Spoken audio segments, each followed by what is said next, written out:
여러분 반갑습니다. 오늘 9월 2일 십자가 온라인 교회 모임 시작합니다. 제가 기도드리겠습니다.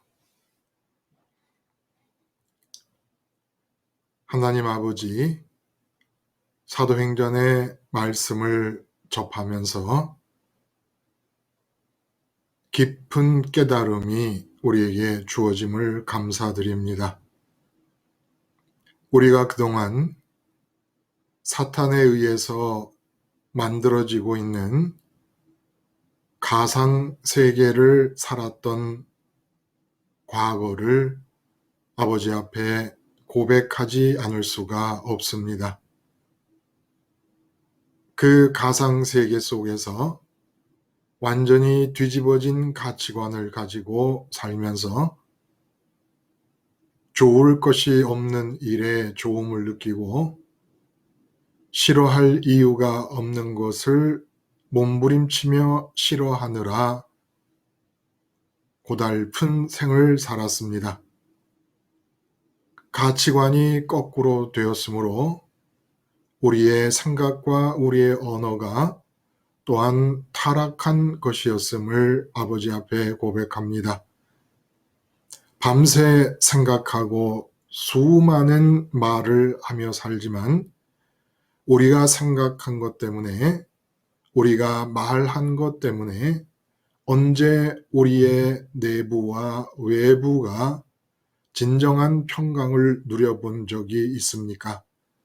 생각하면 할수록, 말하면 할수록 평강 없는 함정 속으로, 늪 속으로 깊이 빠져들었던 것을 기억하게 됩니다. 오늘 이 모임을 통해서, 그리고 이 모임의 녹화를 참여하는 모든 성도님들에게 하나님 한 가지로 역사하셔서 참 세계인 하나님 나라를 살 수 있게 하여 주시옵시며, 그 참 세계인 하나님 나라에 적합한 자들로 변해가는 역사가 오늘 이 온라인 교회 모임을 통하여 각자에게 일어날 수 있도록 은혜 내려 주시옵소서. 마지막 시간까지 우리 모두를 장중에 붙들어 주시기를 바라오며 예수님의 이름으로 기도드리옵나이다. 아멘.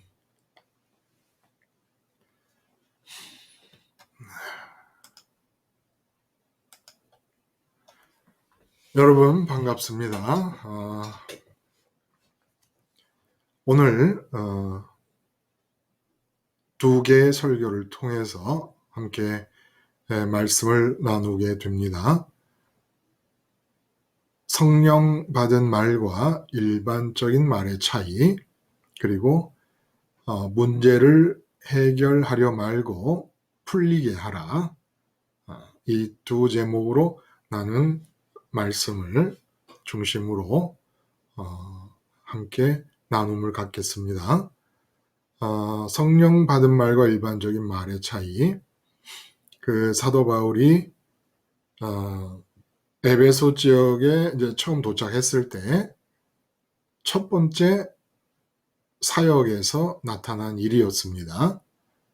아볼로에게 전도를 받은 사람들이 아직 예수님의 십자가와 부활과 승천과 우편에 이르시는 그 그리스도 연세 과정, 복음의 진수를 모른 채 세례 요한의 물세례만 받고 있던 사람들 12명에게 예수 이름으로 세례를 주시고, 그리고 성령이 그들에게 강림하시면서 오순절 강림과 고넬료 집안에 내린 성령 강림 때와 마찬가지로 방언과 예언을 하는 사건이 벌어지게 됩니다. 그래서 사람들이 에베소 성령 강림 사건이다 이렇게 말하기도 하지요. 자, 이 사건이 에베소 사역에 처음 일어난 사건으로 기록하고 있다는 거예요. 그 실제로는 뭐 다른 더 앞선 사건이 일어났는지는 모르겠습니다만은 누가가 사도행전에 기록하고 있는 바대로는 이제 이 사건이 첫 번째 사건이고, 그리고 이제 그 두 번째 단락에서 두란노 소원에서 2년 동안 하나님의 나라를 강론했다라는 얘기가 나옵니다. 회당에서 3개월 동안, 유대인 회당에서 3개월 동안 전도 활동을 하시다가 두란노 학교에서 2년 동안, 그런데 나머지 7개월이 계산이 안 됩니다만은 하여간 전체적으로 에베소에서 3년을 사역을 하시게 됩니다. 근데 그 3년 사역의 내용을 하나님 나라를 강론함이라고 표현을 하고 있다는 거예요. 이 점이 눈에 띄는 부분이었고, 그리고 이제 하나님께서 사도 바울을 통해서 강력한 기적 현상들을 베풀어 주시고, 그리고 그 현상을 보고 있던 유대인 마술사들이, 그리고 제사장을 자칭하는 가짜 제사장의 집안 7 아들들이 사도 바울에게 나타나는 현상을 모방하기 위해서 시험하는 그런 마음으로 시험 삼아 바울이 전하는 예수의 이름으로 명하노니 악귀야 물러가라 했다가 악귀에게 정복당하는 일이 벌어졌던 거 우리 기억하죠. 그리고 이 일이 벌어지자 에베소에 있는 사람들이 자기 집안에 소장하고 있던 마술에 관한 책들을 다 끌어내고 은 5만에 해당되는 값어치의 책들을 불살라버린다 하는 이야기가 본문의 내용이었습니다. 저는 이게 한번 이 소재들이 굉장히 여러 가지가 등장을 하기 때문에 그 소재들을 한번 여러분들과 함께 상기하기 위해서 본문의 내용을 반복을 했습니다. 이제 이러한 내용의 본문을 근거로 2번에 걸쳐 방송했던 말씀을 중심으로 말씀을 나눌 텐데, 자, 이 말씀을 들으면서 여러분들은 어떤 느낌과 어떤 생각을 하게 되었는지 함께 나누게 되면 좋겠습니다. 어느 분이 말씀을 하실까? 예, 목사님, 예. 안녕하세요. 1번 타자 타석에 들어서셨습니다. 예. 이제 저는 성령 받은 말과 일반적인 말의 차이의 설교를 듣고, 네네. 묵상을 되게 깊게 하게 됐어요. 생각을 많이 하셨군요. 예. 네. 그리고 이제 평소에 늘 제가 이렇게 스쳐간 생각이기도 한데, 그래서 이거를 얘기를 이제는 말씀드리는데, 성령 강림이라는 말이 예, 예. 되게도 저는 이 뭔가가 되게도 좀 신적이고 좀 나랑 좀 거리가 나랑 조금 거리가 떨어진 상태? 나랑은 조금. 근데 제가 십자가 생활을 하다 보니까 이 성령 강림이라는 게 어디서 뭐 영화처럼 뭐 이상한 그 화면처럼 나타나시는 게 아니라 네, 네. 제가 십자가 생활을 하면 그 안에서 만날 수 있는 분이 성령님이라는 거를 알게 된 거예요. 예, 예. 그래서 제가 십자가를 보고 십자가를 생활하고 내 마음을 통째로 죽고 내 마음이 청결하면 그 자리에 성령님이 와 계시는 게 바로 성령 강림이 아닌가. 그래서 그러다 보니까 이제는 방언하고 예언도 되게도 조금 낯선 단어이기도 하고 또 네. 되게도 바라는 단어이기도 했는데 제가 이제는 십자가 생활을 하다 보니까 성령님이 하시는 일은 유일하게 좋은 하나님이라는 거를 알려주시는 그런 역할을 하시는 게 성령님이잖아요. 예, 예. 믿게 해주시는, 예, 예. 네. 근데 그런 분이 예언하고 방언을 하신다면 그 예언이 내가 세상적으로 뭐 너한테 뭐 몇 년 뒤에 무엇을 할 거다. 그리고 실제로도 내가 알고 있는 주위 사람들, 교회 다니는 사람들의 예언이라는 것은 이 세상적으로 무엇이 어떻게 될 것이다. 어떤 일이 앞으로 그 일어날 것이다. 예, 예. 네, 세상에 대한 예언이나 이런 걸 했는데 제가 겪어보니까 성령님이 하시는 일은 제가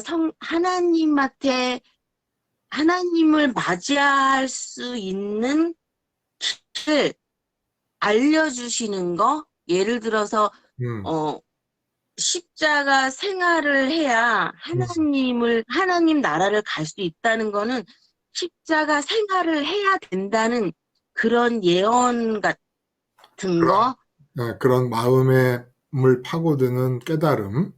네네. 예, 예. 그리고 방언도 그런 거예요. 방언은 제가 알기로는 뭐, 맨 처음 방언을 들을 때는 저랑 하나님 사이의 말을 마귀가 듣지 못하는 말이라고 제가 들었거든요. 이게 아, 말도 안 되는 소린가요? 그렇게 소개를 받았어요? 예.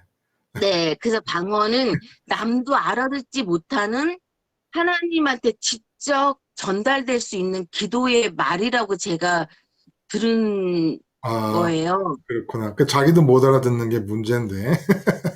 마귀도 못 듣지만. 하여간, 예, 그래요. 그러니까 그 기도라는 게 내 마음을 드리는 게 내 기도인데 예, 내가 무슨 마음인지도 모르는데 아마 음, 내가 경제적으로 어려우니까 돈이 필요할 거야 이런 목적으로 자기도 모르는 기도하면은 돈 얘기를 하지 않았을까 싶은 생각이 드는데 예, 예. 저 목사님 설교에 바깥에서 외부에서 들어오는 말, 그러니까 음, 제가 예언이라는 말을 이렇게 바깥에서 내 마음을 스며드는 그런 느낌. 음, 내가 성령님은 나한테 하나님을 많이 만나기를 원하시기 때문에 음, 만나는 길을 가려면 내가 예언을 하겠다. 그 예언은 너가 십자가에 들어가면 하나님을 만날 수 있다. 이런 음, 이렇게 어떤 느낌이 왔어. 내가 이걸 왜 어떻게 들을 수 있지? 이 들을 수 있는 것도 음, 그전에는 방언을 그렇게 생각했는데 나만 들을 수 있는 방언? 음, 나만 알 수 있는 얘기? 음, 다른 사람은 그럴 거예요. 음, 십자가 생활을 모르는 사람은 도대체 왜 십자가에 죽으면 왜 하나님을 만나는 거야? 뭐 음, 이론적으로는 알고 있겠지만 음, 내가 그 말을 듣고 내가 그거를 원동력이 돼가지고 진짜로 사는 거. 음, 매 순간 죽는 거. 그 말이 진짜처럼 들리는 게 방언이 아닌가. 하나님하고 나만 알 수 있는 방언. 그리고 또 예언은 하나님한테 가는 길을 알려주시는데 음, 어떻게 해야 간다. 이거 그러니까 먼저 얘기하는 게 예언이잖아요. 음. 그래서 저는 이제는 그런 묵상을 하게 돼서 이렇게 성령 강림이 하고 이러면은 이런 과정이 내가 하나님을 만나기 위해서 이제 최선을 다하면 그 과정에서 방언과 예언 같은 본질성 목사님께서 그랬어요. 같은 본질성의 말을 네. 하고 산 방언과 그런 예언이 갖고 있는 본질과 같은 본질 네. 가진 언어를 우리가 사용하게 된다. 예, 예. 그래서 제가 지금 생각하고 예언이 이건가? 하나님한테 가는 길을 미리 말을 해서 내가 십자가를 몰랐는데 십자가로 가라 해서 십자가로 가는 거라 그 말이 진짜처럼 현실처럼 들려서 내가 진짜 모든 상황에서 십자가를 바라보는 게 같은 본질성의 나의 행동이 아닌가. 어, 어. 이것이 하나님 나라에서 일어나는 일이 근데 이 정도의 성령 강림이면 정말 이 땅에 머물지 않고 하나님을 추구하려고 저기 몸부림을 치는 게 하나님의 나라가 아닌가 해서 제가 좀 조심스럽게 얘기를 꺼내봤어요. 맞는지 안 맞는지는 모르겠지만. 진짜 굉장히 많이, 예, 그 생각을 하셨네요. 그 말씀을 듣고. 우선 정말 그런 태도가 참 좋지요. 나한테 계속 적용해 보면서. 그러니까 지금 그 김순희 님이 말씀하실 때의 특징은, 내가 받아 먹을 수 있는 게 아니라면 무슨 말씀을 들은들 소용이 있겠느냐. 라는 그런 아주 강력한 기준을 가지고 말씀을 들으면서 계속해서 내가 가질 수 있는 부분, 나에게 적용할 수 있는 부분, 이제 그런 걸 자꾸 이제 찾아내려고 애를 쓰는 모습이 좋습니다. 그래서 지금 그 성령 강림과 항상 붙어서 나오다시피 하는 방언과 예언의 이야기를 나 자신과 관계 안에 나 자신에게 적용해 보면서 심지어는 방언과 예언의 개념까지도 새롭게 나 자신에 적용하는 차원에서 정리해 보면서 진짜 많은 생각을 이제 하셨고, 또 그렇게 그런 생각을 통해서 성령 강림이라든지 방언과 예언 같은 현상들이 나와 무관한 것인 줄만 알고 있을 필요가 전혀 없는 것이었다. 그런 모든 성령 강림이라든지 방언과 예언이 이제 친숙하게 받아들여질 수 있는 상황까지도 되었다라는 그런 의미를 담고 있는 발언이었던 것 같아요. 발언이라기보다 나눔이었던 것 같아요. 근데 그 방언과 예언을 굳이 다른 식으로 나한테서 일어나는 일들과 연관지어서 새롭게 개념을 이해하려고 할 필요는 없어요. 상관없습니다. 그냥 예언은 일반적으로 흔히들 생각하기에 미래에 관한 얘기라고 하지만 제가 한번 예언에 관한 얘기를 한 적이 있죠. 하나님께서는 지금 현재 이 시각을 기준으로 볼 때 내일 일, 내일 모레 일, 내일 글피, 그리고 뭐 언제가 될지 모르지만 내가 죽을 때까지 이미 다 아시고 계획을 갖고 계신다. 하나님의 뜻 안에서 하늘에서는 계획이 다 세워져 있습니다. 최선의 계획으로. 근데 이제 운명론이라 할 수 없는 것은 그 계획대로 진행이 되려면 내가 하나님을 좋아해야 되죠. 하나님을 좋아해서 마음과 뜻과 힘을 다 하나님께 드릴 수 있을 때 그 계획대로 진행이 이제 된다는 거예요. 그렇게 못 드리니까 자꾸 하나님의 최선의 계획이 망가지는데, 하여간 백수 뒤에 계획을 하나님이 세워두셨다. 근데 지금 나는 여기 있지 않습니까? 그럼 여기서 지금 내가 말을 할 때 백수 뒤에 하나님이 세워두신 그 계획에 도달하기 위해서 지금 현재 여기서는 어떤 말과 어떤 생각을 가지고 행동을 하거나 말을 하거나 사랑관계나 일을 하면 좋을까? 이게 넓은 의미에서 다 예언이라는 거예요. 미래를 위하여 계획하신 하나님의 뜻을 우리는 모르지만 그 미래에 정확하게 도킹하려면 미래의 하나님의 계획과 지금 내가 하는 말들, 나비 효과라고 있지 않습니까? 지금 내가 어떻게 하느냐가 결과적으로 큰 결과들을 증식시켜가면서 어마어마한 다른 차원의 결과들이 생겨나게 되지 않습니까? 그런 것처럼 하나님이 계획하신 내 앞날, 내일과 모레와 이런 앞날들에 어떻게 하면 나는 지금 가장 적합한 말을 할 수 있을까? 이게 넓은 의미에서 다 예언일 수 있다는 겁니다. 그렇게 살다 보노라 보면 하나님께서 정말 미래에 당신이 계획하고 계신 뜻을 알려주실 때도 또 있게 되지요. 그럼 또 그것도 예언이 되는 것이고, 그리고 성경에 있는 말씀을 일상적인 삶의 사건들이나 뭐 예를 들어 내가 돈 문제가 생겼다 그러면 돈 문제가 생긴 그 상황을 성경에 있는 말씀과 연결을 시켜서 해석을 해줄 때도 이것도 예언이라고 말을 하고 있습니다.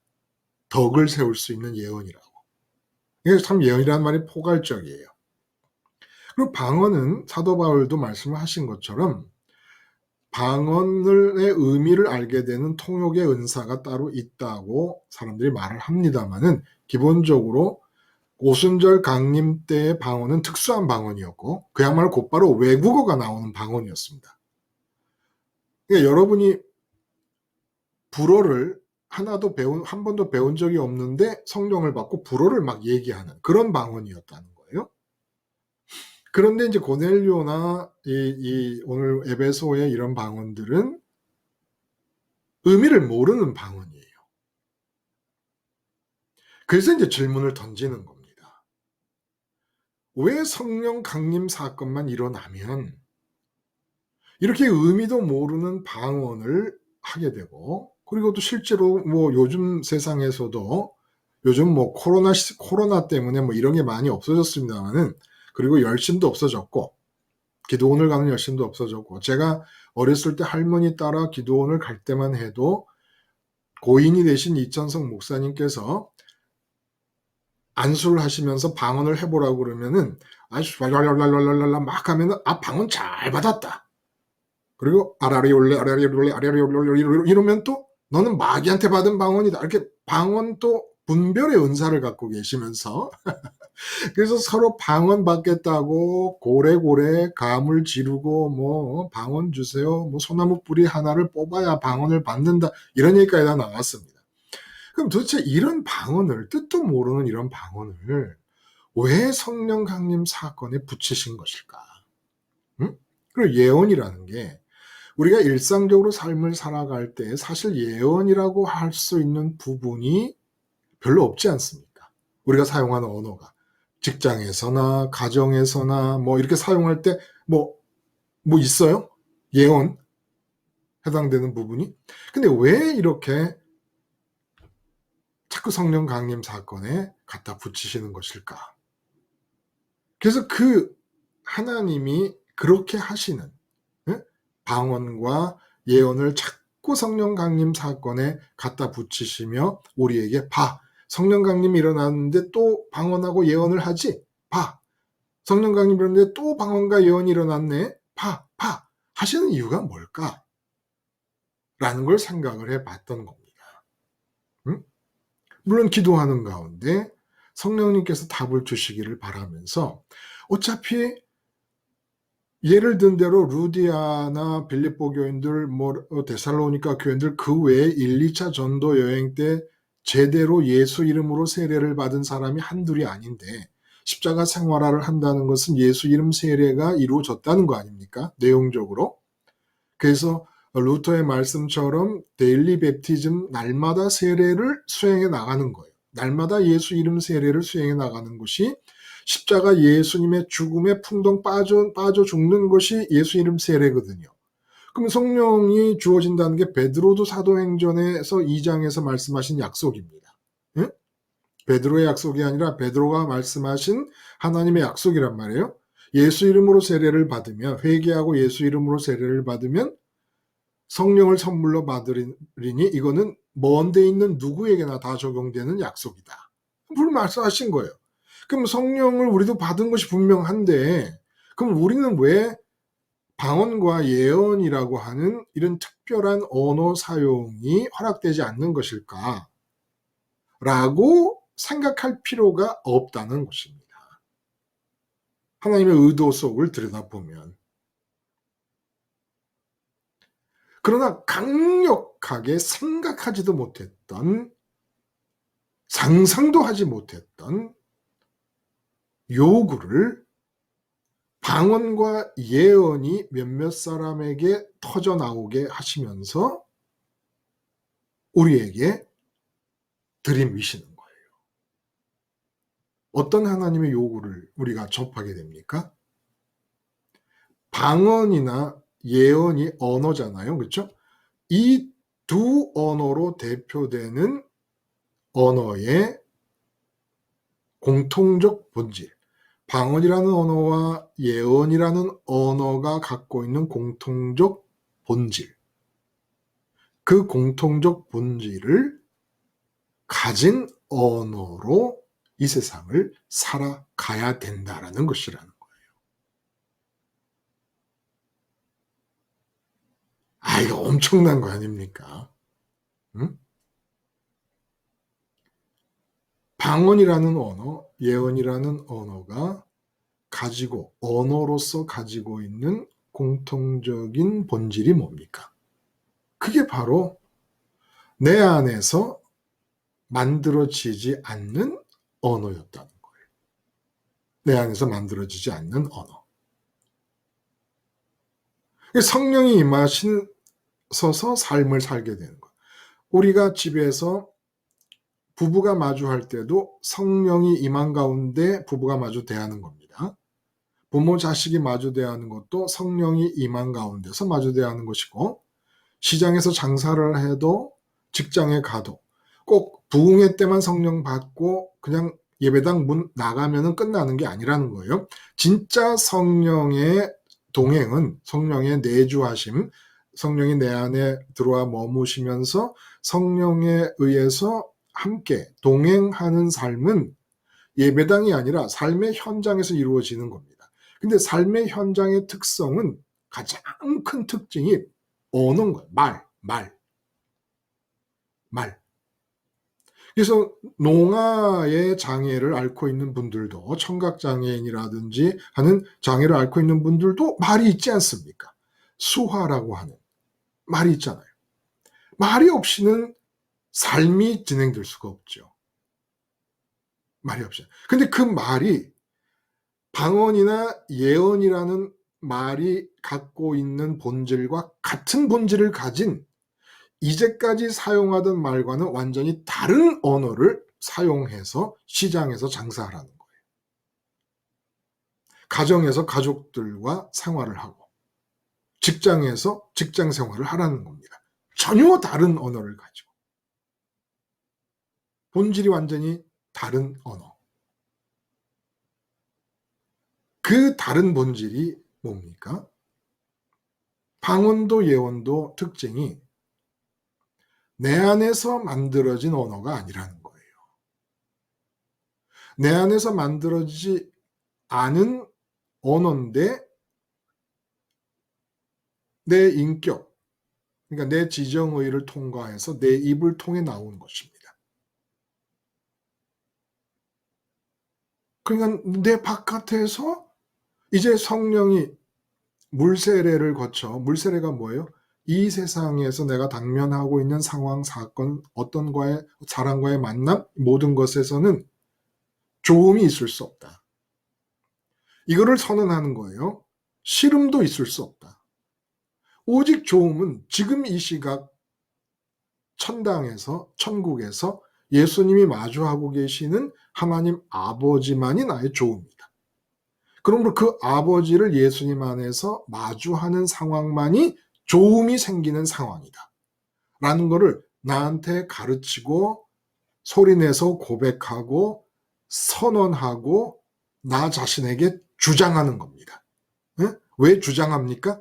자꾸 내 체질, 마귀에게 속은 내 체질은 지금 눈에 보이고 있는 이 세상 현장에서 좋은 것이라고 믿게 끌려가도록 하니까, 내 마음이 이게 좋은 건데, 이게 좋은 건데, 이런 식으로 끌려가니까, 그러니까 주장하고 싸워야 되는 거예요.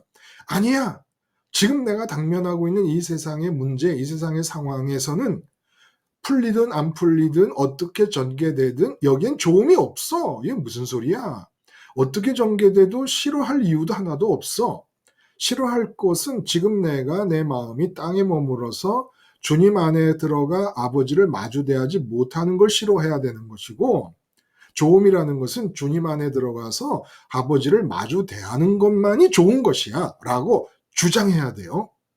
싸워야 돼요. 고백해야 돼요. 강력하게 나 스스로 선언하고 외쳐야 되는 겁니다. 한번 그래 보세요. 그러면 여러분 마음이 자꾸 하늘로 갑니다. 이제까지 이 좋음이 하늘에서 예수님과 하나님이 마주보고 있는 관계에서만 만들어지고 있다는 이 사실을 삶의 문제에 적용하지 않았기 때문에 우리 마음이 하늘로 안 올라가는 거예요. 천국으로. 그러니까 천국의 마음이 올라가려면 자꾸 이 물세례의 의미를 주장하고 외치면서, 그래서 나는 이 땅에서 좋음을 느끼려고 그러고 싫음을 느끼려고 하는, 기쁨과 슬픔을 판단하려고 하는 이 나는 죽어야 돼. 그 십자가에서 주님이 그 나의 죽음을 이루셨어. 이렇게 해가지고 이제 물세례가 예수 이름 세례로 옮겨온 거 아닙니까? 이렇게 예수 이름 세례로 옮겨오는 일을 우리가 날마다 해야 된다는 거예요. 그래서 그렇게 예수 이름 세례를 받게 되면 예수님 십자가 안에는, 십자가 예수님 안에는 성령이 운행하고 계십니다. 성령이. 항상 성령이 하늘로부터 내려와서 그 자리에까지 와서 기다리고 있는 거예요. 그래서 그 예수님 안으로 들어가서 이제 하늘에서만 발생할 수 있는 좋음의 현장, 좋음의 상황 속으로 내가 마음이 들어가게 되면서 이 세상에 나타나는 현상이 언어가 바뀌는 거라는 거예요. 언어가 바뀌는. 물세례를 거칩니다. 땅에서 좋음이 없다. 땅에서 좋음을 찾으려는 나는 죽어 마땅하다라는 자각을 주장하고 외치는 겁니다. 그래서 그 나의 죽음이 어디서 이루어졌나? 십자가에서 찾아서 십자가 예수님 이름으로 세례를 받습니다. 물에 빠져 죽듯이 예수님에게 빠져 죽는 겁니다. 십자가 예수님에 빠져 죽는 거예요. 이게 예수님 이름 세례예요. 본문에서 12사람이 받게 되는 예수님 이름 세례를 받게 됩니다. 그러면 성령이 임하신다는 거예요. 성령이 임하시면서 나타나는 일은 하늘과 땅으로 양쪽으로 투 트랙으로 나타납니다. 하늘에서는 예수님 안에서 하나님의 좋으심을 마주보고 있는, 좋으심 되시는 하나님을 마주보는 상황으로 들어가게 되고, 이 땅에서는 언어가 바뀝니다. 그래서 성령 강림만 일어나면 하여간 정말 아주 약간 좀 물릴 정도로 방언과 예언이라는 얘기가 따라 나오는데, 나는 방언도 뭐 받지도 못했고 받아서 하다 보니까 이것도 뭐 이걸 뭐 못하러 이렇게 샬라샬라샬라 하고 있는 건지 내가 뭐 야라리 요레 야라리 요레 뭐 같은 귀절을 계속 반복합니다.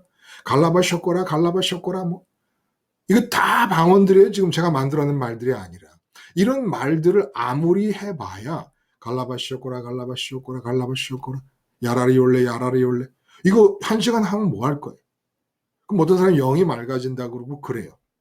근데 인격적인 사건이 돼야 되지 않아요? 하나님과의 만남이. 근데 의미도 모르는 얘기를 그냥 1시간 2시간 야라리 올래 야라리 올래 해가지고서 하나님을 영이 맑아진다. 아무것도 없이 그냥 맑아졌다. 그러니까 뭐가 이렇게 인격적으로 예를 들어 물세례 때 내가 하나님만이 좋으심이라고 주장한다든지 강력하게 나 자신의 체질과 싸운다든지 무슨 인격적인 하나님 사랑이 표현이 돼야지. 그냥 내가 마음이 맑아지기만 하면 되는 겁니까? 하나님과의 만남이 이랬거나 저랬거나? 맑아진 게 하나의 만남이 아니겠는가? 그게 아니라는 거예요. 왜 그렇게 예언과 방언을 허락해 주시는가? 갖고 붙여주시는가? 일상적으로 나와 동행하자는 거예요.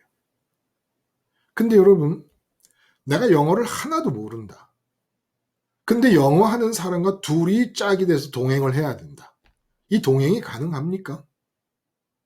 무슨 일을 같이 할 수가 있겠습니까? 그 프랑스 가가지고 레스토랑 가서 메뉴판을 받아보면 제일 어려운 게 뭐예요? 뭔 말인지를 하나도 모르겠는데 무슨 말인지를. 독일어를 공부해서 독일로 유학 가서 처음으로 차이니즈 레스토랑에 들어갔어요. 중국에서. 아니 독일에서. 근데 거기 뭐 나와 있는 단어들이 뭐 오리라든지 닭이라든지 뭐 소고기라든지 하는 것들이 다 어쨌든 독일어를 알고 있는 것들이에요. 독일에서 처음 들어간 레스토랑인데. 그래서 같이 계시는 수사님과 처음 갔지만 메뉴를 정하는데 의논을 해서 둘이 같이 메뉴를 정할 수가 있겠더라는 겁니다. 자, 하나님이 동행하신다. 언어가 다른데 무슨 동행이 일어나요? 응? 사건이 생겼다. 그럼 그 사건에 대해서 내가 갖는 생각, 그게 언어로 생각하는 거 아닙니까? 내가 갖는 생각과 내가 평가하는 판단과 내가 하는 말이 그 사건에 대해서 하나님이 갖고 있는 생각과 하나님이 갖고 있는 언어가 다 다른데 무슨 동행을 한다는 겁니까? 동행이 일어날 수가 없죠. 괜히 우리가 멋부리느라고 폼 잡느라고 무슨 하나님과의 동행이라는 단어를 썼지만 실제로 동행이 어떻게 일어나요? 언어가 다른데. 기도 중에 말씀을 드렸지만 하나님은 꼭 필요한 것이라서 요긴하다고 생각해서 일으키신 사건인데 나는 질색팔색을 하며 발버둥을 치며 거부하며 하나님께 기도합니다. 이 사건이 없게 해달라고. 하나님은 어이가 벙벙한 거예요. 지금 너한테 이게 제일 필요한 사건이야. 근데 나는 발버둥을 치며 사지를 몸부림치며 그 일을 거부하고 하나님께 요구합니다. 하나님 이 일을 제거해 주세요. 제거해 주세요. 무슨 동행이 일어나요? 그냥 악쓰며 기도하면 동행이 일어납니까? 그럴 수 없다는 거예요. 그래서 진정으로 물세례 과정을 통해 예수님 이름 세례, 십자가 예수님의 퐁당 빠져 죽는 그 세례를 받게 돼서 성령이 강림하시면 제일 먼저부터 일어나는 작업이 다른 본질을 갖고 있는 언어를 사용하기 시작하게 된다라는 것을 가르쳐 주시느라고 성령 강림 사건만 일어나면 언어 사건이 일어나요. 자꾸 언어 사건이 일어나요. 언어 사건. 제일 처음 일어나는 게 성령이 역사함으로 사도 바울처럼 뭐 앞치마를 갖고 손수건을 갖다 얹어도 병자가 낫는 일이 일어납니다마는 성령의 역사에 그러나 제일 먼저 성령 강림 때마다 일어나는 사건은 언어 사건이라는 게 참 여러분 이상하지 않아요? 왜 언어 사건일까? 말이 바뀌어야 되는 거예요. 말이 바뀌어야 돼요. 그래서 참 이 정말 복음이 기가 막히게 좋은 거고 재밌는 거예요, 여러분. 응? 언어가 바뀌면 무슨 일이 일어나냐? 지금 내가 지옥에 담겨져 있는 마음의 상태란 말이에요. 내가 마음이 지옥을 느껴요. 근데 언어를 바꾸잖아요. 상황은 똑같고 언어가 바뀌어서 생각의 내용이 바뀌었거든요. 갑자기 천국으로 바뀌어요. 그리고 100가지 만가지로 결핍만 있는 부족함만 있는 상황이었다가 언어가 성령 강림 받아서 방언과 예언과 본질을 같이 하는 언어로 바뀌게 되면 오 하나님이 나한테 뭘 더 주실 수가 있을까? 이렇게 바뀌어버려요. 지금 그전에 이 세상 일반적인 언어를 갖고 있을 당시에는 지금 손으로 꼽아 10손가락으로는 꼽을 수가 없을 정도로 많은 결핍이 있었거든요. 근데 성령이 강림하면서 언어가 바뀌어버리면 참 이상한 것은 도대체 지금 이 상황에서 하나님이 내게 은혜라고 하는 것을 뭘 더 주실 수가 있을까? 이런 생각이 딱 든다는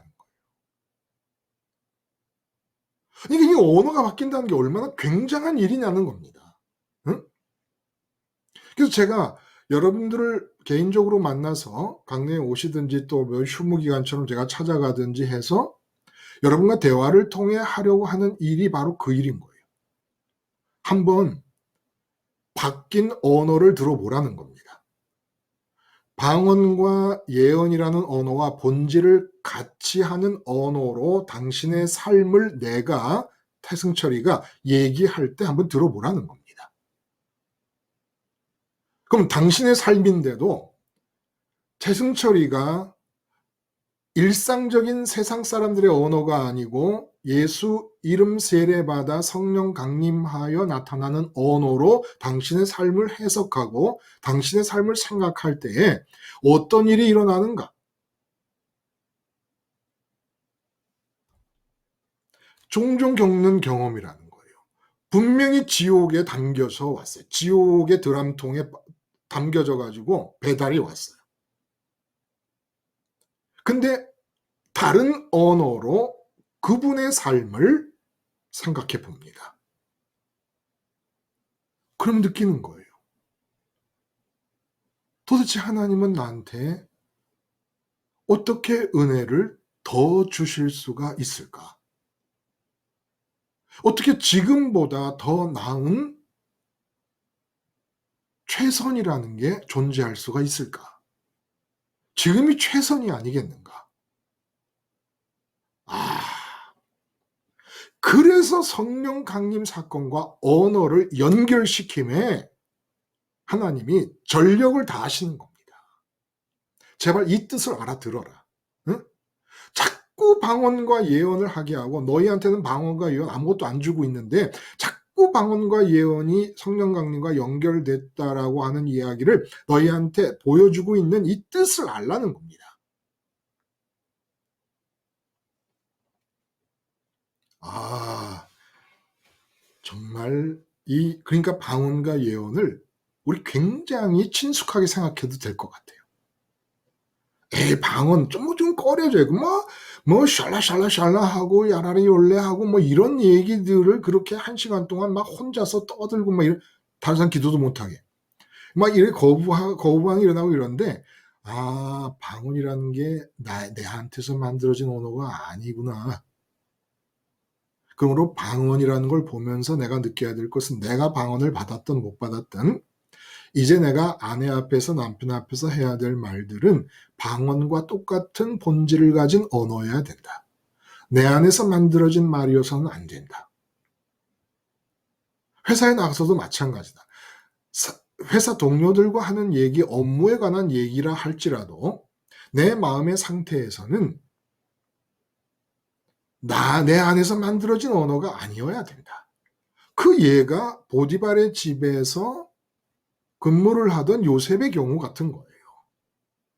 그 사람이 하는 생각과 그 사람이 말하는 언어 그대로 노예로서 일을 해 나갔는데 집사장이 되는 거 아닙니까? 집사가 되는 거 아닙니까? 그 집에?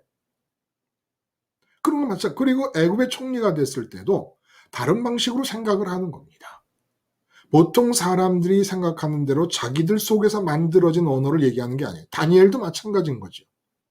다니엘도. 그래서 성령 강림과 방언과 예언은 항상 이렇게 우리에게 네 안에서 만들어진 말을 하지 마라. 지금 네가 입으로 꺼내야 될 말들이 하나님의 뜻과 연관지어 다 준비되어 있다. 네 입에서 꺼내야 될 말들의 원고가 준비되어 있다는 겁니다. 그래서 제가 언젠가 시즌 1에서 하는 구약 파트였나 설교에서 우리가 그 앵커의 비유를 들었어요. 앵커들이 보면은 카메라를 보고 있지만 카메라 바로 밑에 자막이 이렇게 흘러갑니다. 그럼 그걸 보고 읽는 거예요. 그걸 보고 읽는 근데 우리는 그 사람의 정면을 보고 얘기하는 것 같아요. 내가 아내를 보고 말한다 그러면 아내를 정면으로 보고 있는 것 같지만 내 마음에는 자막이 이렇게 흘러가야 된다는 겁니다. 비유적으로 말해서. 그러면 어떻게 해야 우리가 이런 언어를 가지고 일상의 삶을 살 수가 있겠는가? 어떻게 해야 일상적인 언어가 내 안에서 만들어지는 언어가 내 바깥에서 만들어진 원고를 보고 읽는 언어로 바뀌게 될 것인가? 어떻게 해야 되느냐라는 얘기입니다. 그래서 그것을 우리가 알기 위해서 일반적으로 사람에게서 언어가 만들어지는 과정을 함께 살펴봤던 거예요. 그 일반적으로 사람 안에서 언어가 만들어지는 과정을 살펴보면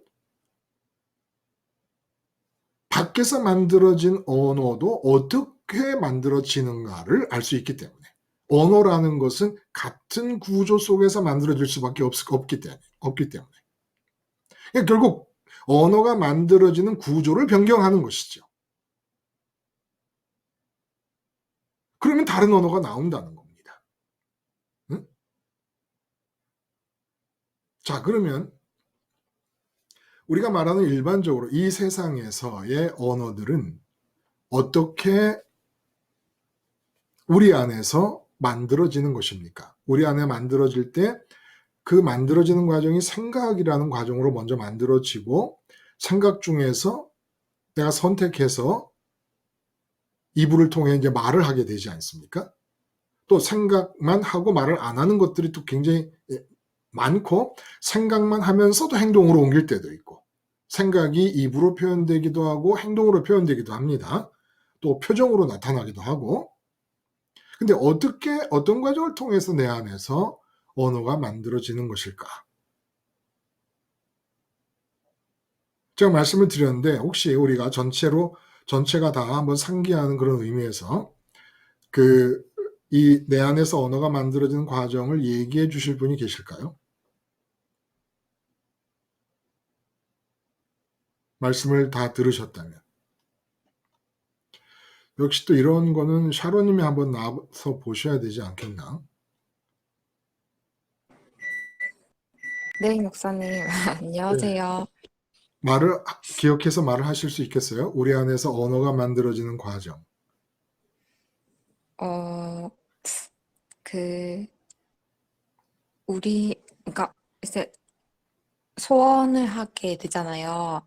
이제 그 소원이 어떤 대상이든, 음, 그렇게 이제 뭔가를 소원하거나, 이렇게 해서, 그, 그거에 의해서, 우리 마음 안에서 이렇게 생각이 생겨나잖아요. 그 소원하는 대상에 네, 대해서. 네, 네, 그렇게 이제 생각이 생겨나고, 그다음에 그러면 그 생각이 이제 말로 표현이 되잖아요. 네.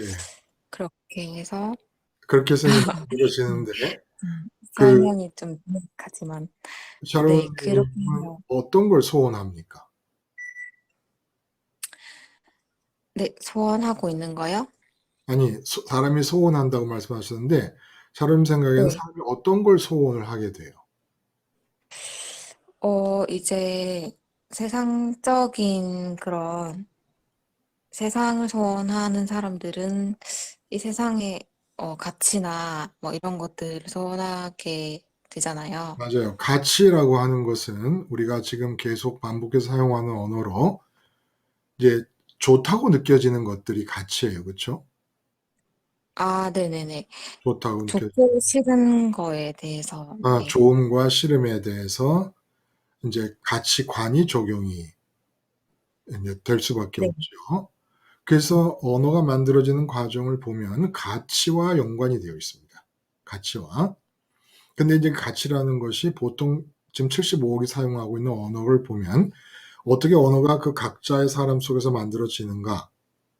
그런 육체가 오감을 통해서 이 세상을 만날 때 세상이 쏟아져 들어오면 마음은 좋음과 싫음의 기준을 가지고 선별을 해내는 거예요.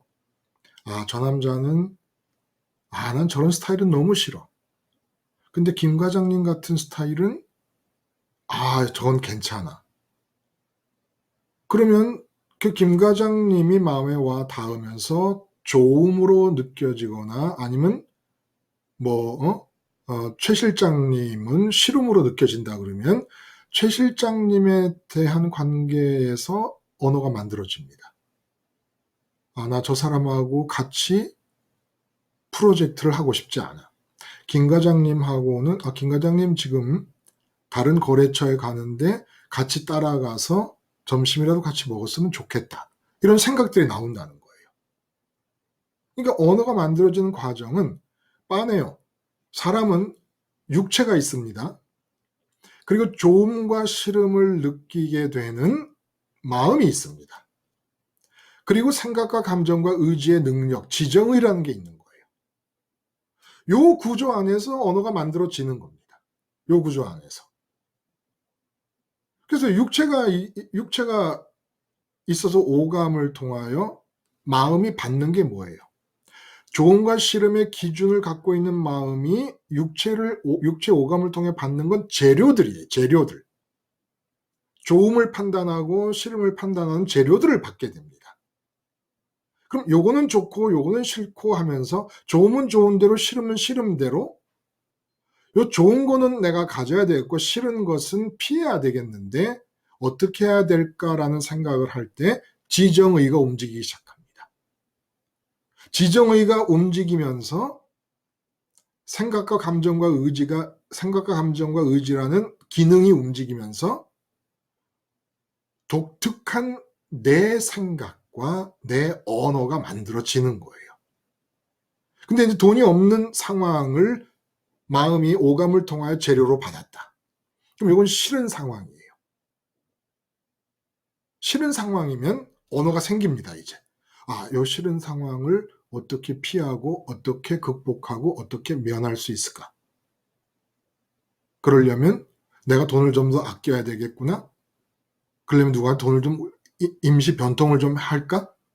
이런 것들이 다 생각과 언어가 만들어지는 과정이라는 겁니다. 이렇게 해서 우리가 평생을 살아왔어요. 얼마나 많은 생각을 했습니까? 근데 그 생각이 내 안에서 만들어지는 과정은 다 똑같아요. 육체 오감을 통해 세상으로부터 재료를 받고 마음이 분류해서 좋음과 싫음으로 나누고 그 좋음도 아니고 싫음도 아닌 것들은 그냥 패스해버립니다. 그것에 대해서는 언어가 없어요. 만들어지질 않아요. 좋지도 않고 싫지도 않은데 언어가 만들어집니까? 생각이 만들어집니까? 안 만들어져요. 그건 상관이 없어요. 그냥 무관한 거로 쳐버립니다. 그래서 좋음과 싫음으로 분류된 것들 중에 좋음은 가지려고 하고 싫음은 뿌리치려고 하는 마음의 작용이 지정의를 움직이며 사고와 언어가 나만의 사고와 나만의 언어가 만들어진다는 거예요. 근데 그 언어로 만약에 그 언어와 그 사고가 내용이 나는 이제 인생이 끝났구나라는 언어를 만들어냈다. 그러면 나는 인생이 끝났다라는 그 언어를 자기가 만들어내고 자기 마음이 그 말에 빠져버립니다. 그 말에 묶여버립니다. 그러니까 나는 인생이 끝난 거예요, 이제. 자기가 만들어낸 말이면서 자기 마음이 오감을 통해 들어온 상황을 싫음으로 분류를 했고 피하려고 그러다가 못 피했다고 해서 이제 나는 망했구나라는 말이 나왔는데 그 말에 자기가 묶이고 갇혀버립니다. 나는 망했어. 그랬고 나는 망했다는 말에 의해서 완전히 마음이 진짜 망한 자의 마음이 돼버리는 거예요. 그래서 자살할 길을 찾는다든지 뭐 어디 도망갈 길을 찾는다든지 노숙자로 뛰쳐나가고 싶다라는 마음이 생긴다든지 막 위까지 아프고 뭐 신경성으로 병까지 나면서 자기가 만들어낸 말 때문에 자기가 그렇게 만들어냈거든. 자기 마음이 받아들여서 육체의 오감을 통해 들어온 재료들을 마음이 받아들이고 좋음과 싫음을 분류해내고 싫음을 피하려고 했는데 못 피해가지고 그것이 주어지니까 나는 망했다. 내 인생은 패배다. 나 같은 놈은 죽어야 싸다. 나 같은 놈은 죽어야 싸다. 이런 식으로 말을 만들어내놓고 그 말로 자기 마음을 묶어버립니다. 나는 죽어야 마땅하다. 죽어야 싸다. 나는 패배자다. 나는 실패자다. 내 인생은 끝났다. 근데 어떻게 안 끝날 수가 있어요? 자기 안에서 만들어낸 말이라서 자기가 저항할 수도 없어. 다른 사람이 그렇게 말을 하면 네가 나를 알아? 나 아무개야. 왜 이래? 내가 지금 망한 것 같아도 뭐 저항이라도 하지. 다른 사람이 하는 말이면. 근데 내가 만들어낸 말인데 내 안에서 저항도 못해. 그냥 속수무책이에요. 그러니까 자기가 만들어낸 말에 따라 기분이 하늘과 땅으로 왔다 갔다 하는 겁니다. 또 좋은 일도 마찬가지야. 돈 버는 게 좋은 거래. 그렇게 분류를 했어. 분류를 하고 열심히 했는데 돈이 좀 벌렸어. 그러니까 세상을 다 가진 것 같아. 실제로 아무것도 안 가졌는데 실제로 자기에게 일어나야 되고 가져져야 되고 주어져야 될 게 아무것도 안 일어났는데 자기는 다 가졌대. 혼자 그렇게 생각하고 있는 거예요. 그러다가 그걸 교만이라고 말할 수 있는 건데, 그게 어느 순간에 또 바늘이 들어와서 바람이 폭 빠져버리면 높아진 만큼 떨어지는 또 깊이가 깊은 거예요. 그래서 중내산해하는 겁니다. 전부 자기가 만들어낸 말에 의해서 자기 스스로 속고 가상현실을 살고 있는 거예요. 전부 가상현실을 살고 있어요. 전부.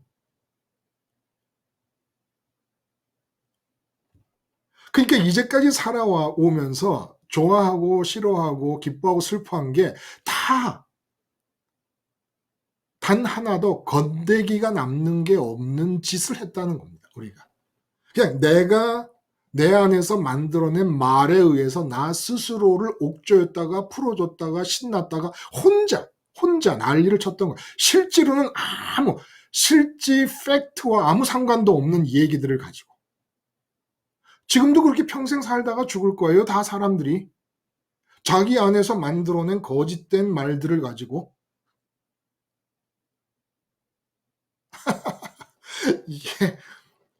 이게 말이 됩니까?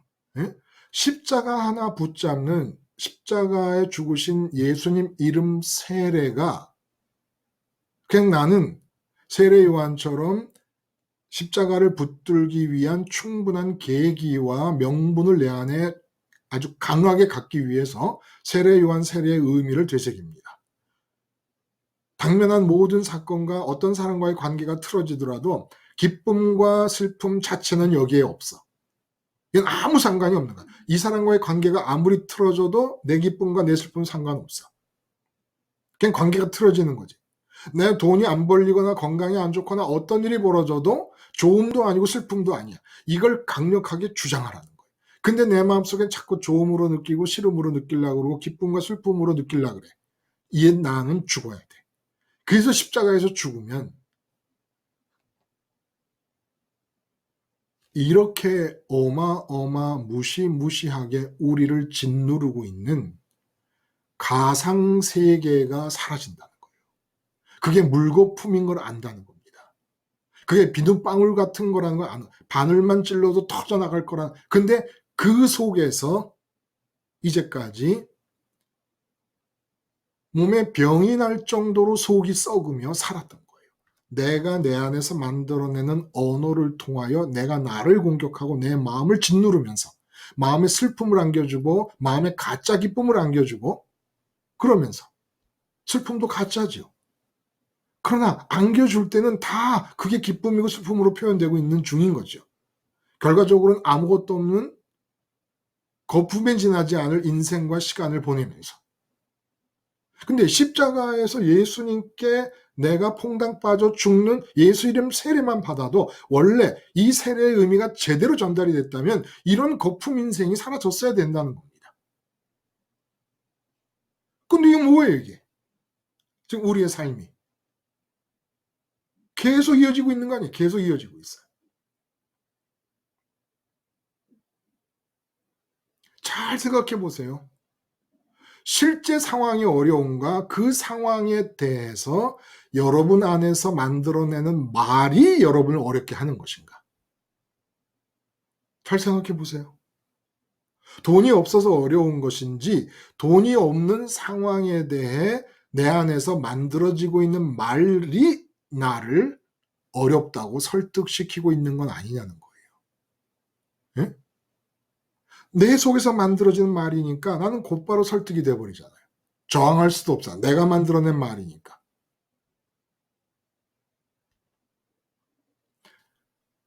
어떤 이 세상에서 일어나는 어떤 상황, 스테반 집사님처럼 돌에 맞아 죽는 상황이 벌어져도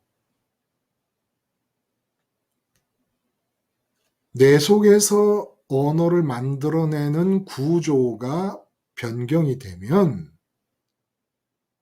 그거는 싫어할 사건도 아니라는 겁니다.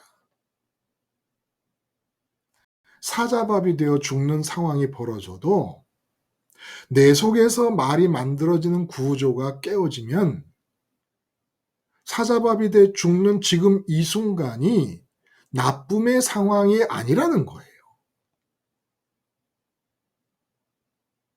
그러므로 돌에 맞아 죽고 사자밥이 되어 죽어도 그것은 좋음과 싫음에 끼어들지 못할 재료들이라는 겁니다. 좋음과 싫음의 평가의 대상이 아니라는 거예요. 아예. 그래서 성령께서 오시면 하시는 일이 뭡니까? 물세례를 의미를 깨닫고 십자가를 붙잡았으니까 십자가 붙잡기 위해서 사도 바울이 갱그레아에서 머리를 깎았다라는 얘기를 통해 우리가 들려주신 얘기가 세례 요한의 물세례의 의미, 나시린의 세 가지 맹세의 취지를 십자가를만을 알겠다고 하는 작정을 이루기 위해서 몸부림치며 이루었다는 뜻 아니겠습니까?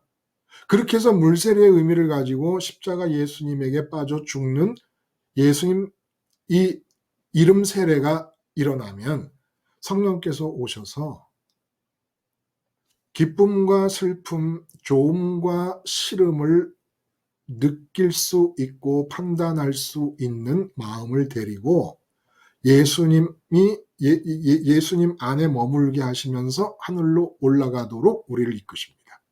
예수님 따라가, 예수님 따라가, 예수님 안에 머물러 있어. 하늘로 가, 하늘로 가.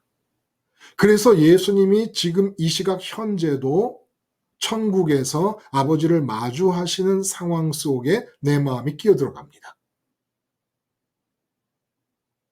이 상황이 약속되어 있는 거예요. 내가 물세례의 의미를 깨닫고 십자가의 예수님을 의식으로 붙잡으면 내 마음이 성령님의 인도하심을 따라 예수 안에서 예수님이 하나님 아버지를 마주하시는 상황까지 같이 간다는 겁니다. 그래서 그 상황을 우리가 생각할 수는 있잖아요. 그 상황에서만 기쁨과 슬픔, 좋음과 싫음은 발생할 수 있는 거예요. 자꾸 이 생각을 하는 겁니다. 이 깨달음, 이 사실, 이 팩트를 나에게 가르쳐 주는 거예요. 왜냐하면 안 그러면 체질이 이 세상 것을 재료로 삼아서, 그러니까 오감이 세상 것을 마음의 재료로 넘겨주지 않습니까? 오감 대신에 성령님이 천국에 예수님과 하나님이 마주보시는 상황을 우리의 재료로 넘겨주십니다. 하나님을 기쁨을 느끼고 좋음을 느끼게 되는 우리 마음에 재료로 넘겨주시는 분이 누구십니까? 성령님이라는 거예요. 예수님 안에 있으면 성령께서 반드시 오감이 세상을 내 마음의 재료로 넘겨주듯이 보이지도 들리지도 않는 하나님을 내 마음의 재료로 넘겨주신다는 겁니다. 근데 내 마음은 24시간 좋음을 찾습니다. 근데 하나님만이 재료입니다. 그러니까 하나님만이 기쁨이 될 수 있고 하나님만이 좋음으로 마주대하는 상황이 유지될 수 있다는 거예요. 이 상황이 되면 이 세상에 사는 동안에 언어가 바뀌기 시작한다는 겁니다. 언어가 바뀌어요. 방언과 예언이라는 언어의 공통적 본질이었던 내 안에서 만들어지지 않은 말들이 내 입을 통해 나간다는 그런 언어가 나의 언어가 되기 시작한다는 겁니다. 그래서 성령, 예수 이름 세례가 주어지고 성령 강림이 주어지면 그냥 다짜고짜 방언이 나. 다짜고짜 방언과 예언 사건이 자꾸 터지는 거예요. 이것 때문에 하나님께서 이제 방언과 예언을 그 옛날처럼 주시지도 않으시면서 이렇게 기록으로 남겨서 우리 앞에 제시하시는 이유가 이것 때문이라는 겁니다. 결국 하나님이 하늘에 계신 분이라서 좋으면 내 좋음은 지구가 없어져도 사라지질 않는 거예요. 육체가 돌에 맞아 죽어도 하늘에 계신 내 마음이 느끼게 되는 좋음은 사라지지 않는 거예요. 이게 하늘에 보물을 쌓는 겁니다. 마음이 있는 곳에 보물이 있다. 보물이 있는 곳에 마음이 있다. 하나님이 보물이니까. 그럼 쌓는 법이 뭐예요? 보물이 있는 곳에 마음을 들이는 게 쌓는 겁니다.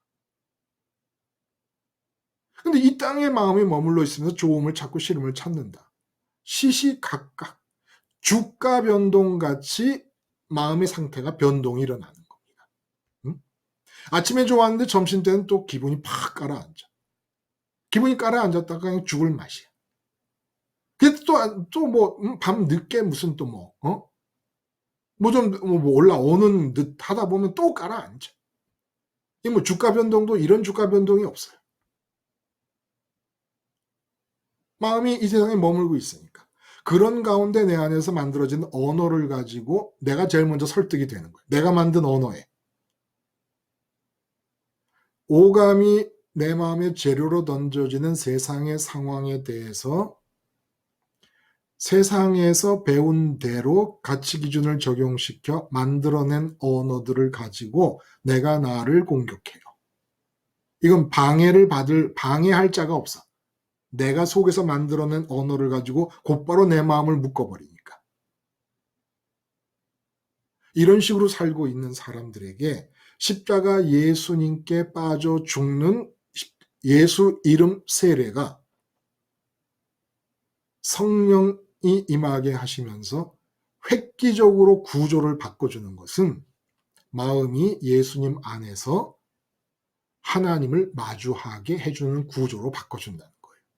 성령 안 받으면 어떻게 됩니까? 마음이 오감을 통하여 소개받고 들어오는 세상을 재료로 받게 됩니다.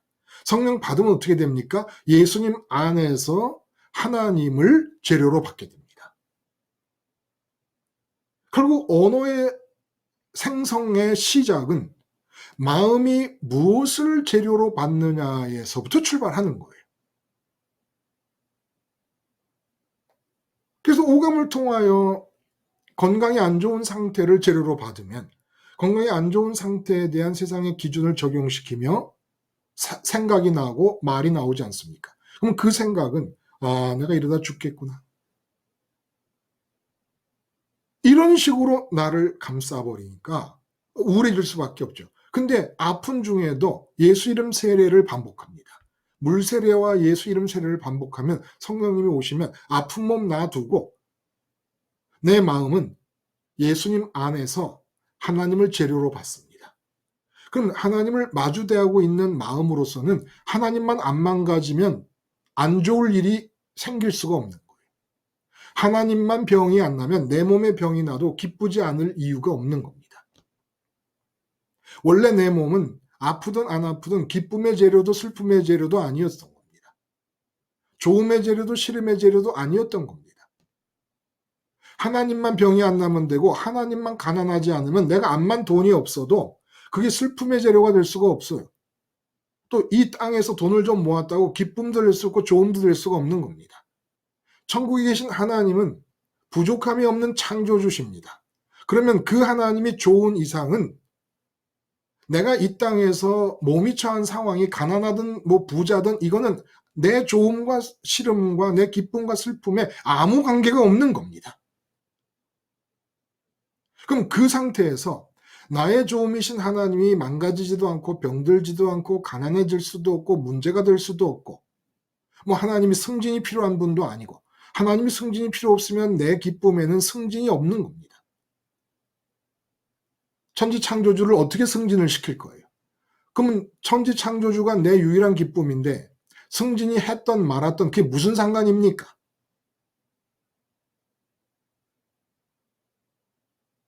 예수 이름 세례가 물세례의 의미를 반복하며 붙잡는 힘을 키워가지고 예수 십자가를 팍 붙잡으면 나타나는 일이 그런 거라는 거예요. 그렇게 돼서 내 기쁨, 내 좋음이신 하나님은 망가질 수도 없고 가난해질 수도 없고 승진이 필요한 것도 아니고 뭔가를 더 덧붙여야 될 것도 아니고 병들 수도 없는 그런 분이 내 좋음이 되실 때 그 좋음을 마음이 마주하고 있는 상황에서 지정의가 움직이기 시작합니다. 움직이기 시작하는 거예요. 그래서 병든 사람을 만났거나 내가 병이 들었거나 그 상황에 대해서 좋음이 망가지지 않고 있는 상태에서 만들어지는 말과 생각을 하게 됩니다. 사도 바울에게 역사가 일어났다. 다른 거 아닌 거예요. 사도 바울은 에베소에서 어떤 일이 벌어지든지 간에 자기의 좋음은 싹 에베소에서 빼놓은 거예요. 에베소라는 상황이 지진이 일어나서 다 망해도 자기의 조음은 아무 상관이 없고 다치지 않고 망가지지 않게 하늘에 고이 모셔둔 겁니다. 하늘에 계신 하나님이 유일하게 좋으니까. 그 예수님 안에 들어가서 자기 스스로 십자가를 붙잡고 십자가만 알기로 작정하고 세례요한의 물세례의 의미를 반복하며 몸부림치며 십자가를 붙잡고 있는 동안에 마음이 하늘로 올라가서 자기의 조음을 하나님으로 받고 있기 때문에 에베소에서 일어나는 어떤 일도 자기에게 아무 상관이 없어요, 실제로는. 근데 그렇게 마음이 조음을 하늘에 계신 아버지를 느끼고 있는 동안에 두란노 서원에서 2년, 에베소에서 3년을 강론을 합니다. 그 말이 어떤 말이었겠냐? 강론이라는 게 말을 한다는 뜻입니다, 결국은. 근데 그 말이 어떤 말이었겠습니까? 전부 방언과 예언과 본질을 같이 하는, 사도 바울 속에서 만들어지지 않은, 외부로부터 만들어져서 사도 바울 안으로 들어간 말들을 3년 동안 한 거라는 겁니다.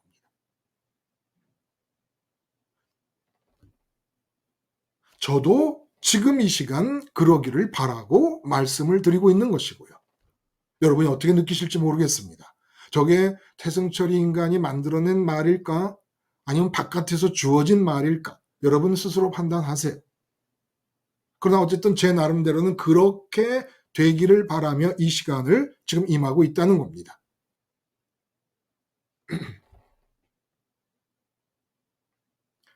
이것이 하나님 나라라는 독특한 단어가 나타나게 된 배경이라는 거예요. 하나님 나라는 독특한 단어가 아닙니다. 공간복음서에서나 복음서에 얼마나 많이 사용되었습니까? 근데 사도 바울이 전도하는 상황을 기록한 사도행전에서는 하나님 나라라는 것이 그렇게 자주 쓰이는 단어는 아니라는 거예요. 근데 이 하나님 나라라는 얘기를 왜 하게 됐을까? 말씀 중에 짚어서 함께 생각한 대로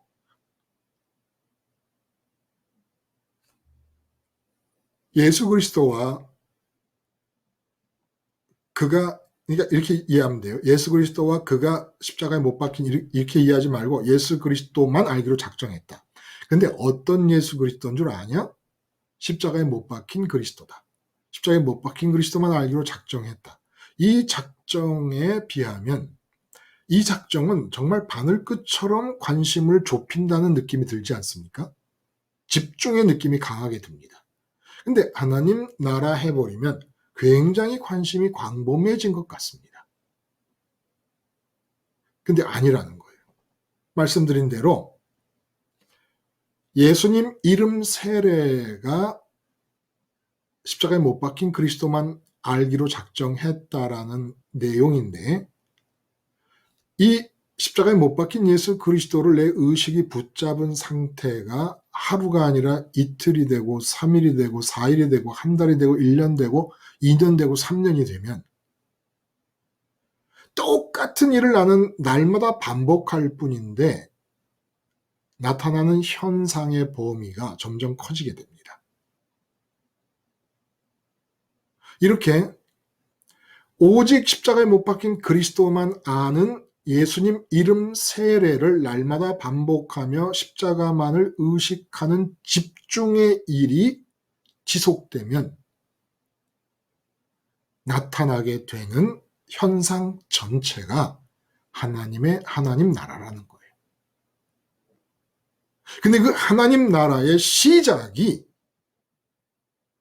언어가 다른 언어로 시작되면서부터 프로세스가 진행된다는 겁니다. 언어가 바뀌지 않으면 말씀하시는 하나님, 말씀으로 천지를 창조하신 하나님, 그 하나님과 동행할 수가 없다는 거예요. 이제부터 하나님 나라는 어떤 나라입니까? 혼돈과 공허와 흑암이 있는 가운데 하나님이 빛이 있으라라고 하실 때 말씀으로만 창조를 해나가십니다. 그 혼돈과 공허와 흑암 속에서 말씀으로만 창조하시던 바로 그 말씀이 우리말이 돼야 된다는 거예요. 하나님에게서 생각이 생겨나고 그 생각이 겉으로 드러난 그 말씀, 그 말씀이 우리의 생각이 돼야 되고 우리의 언어가 돼야 됩니다.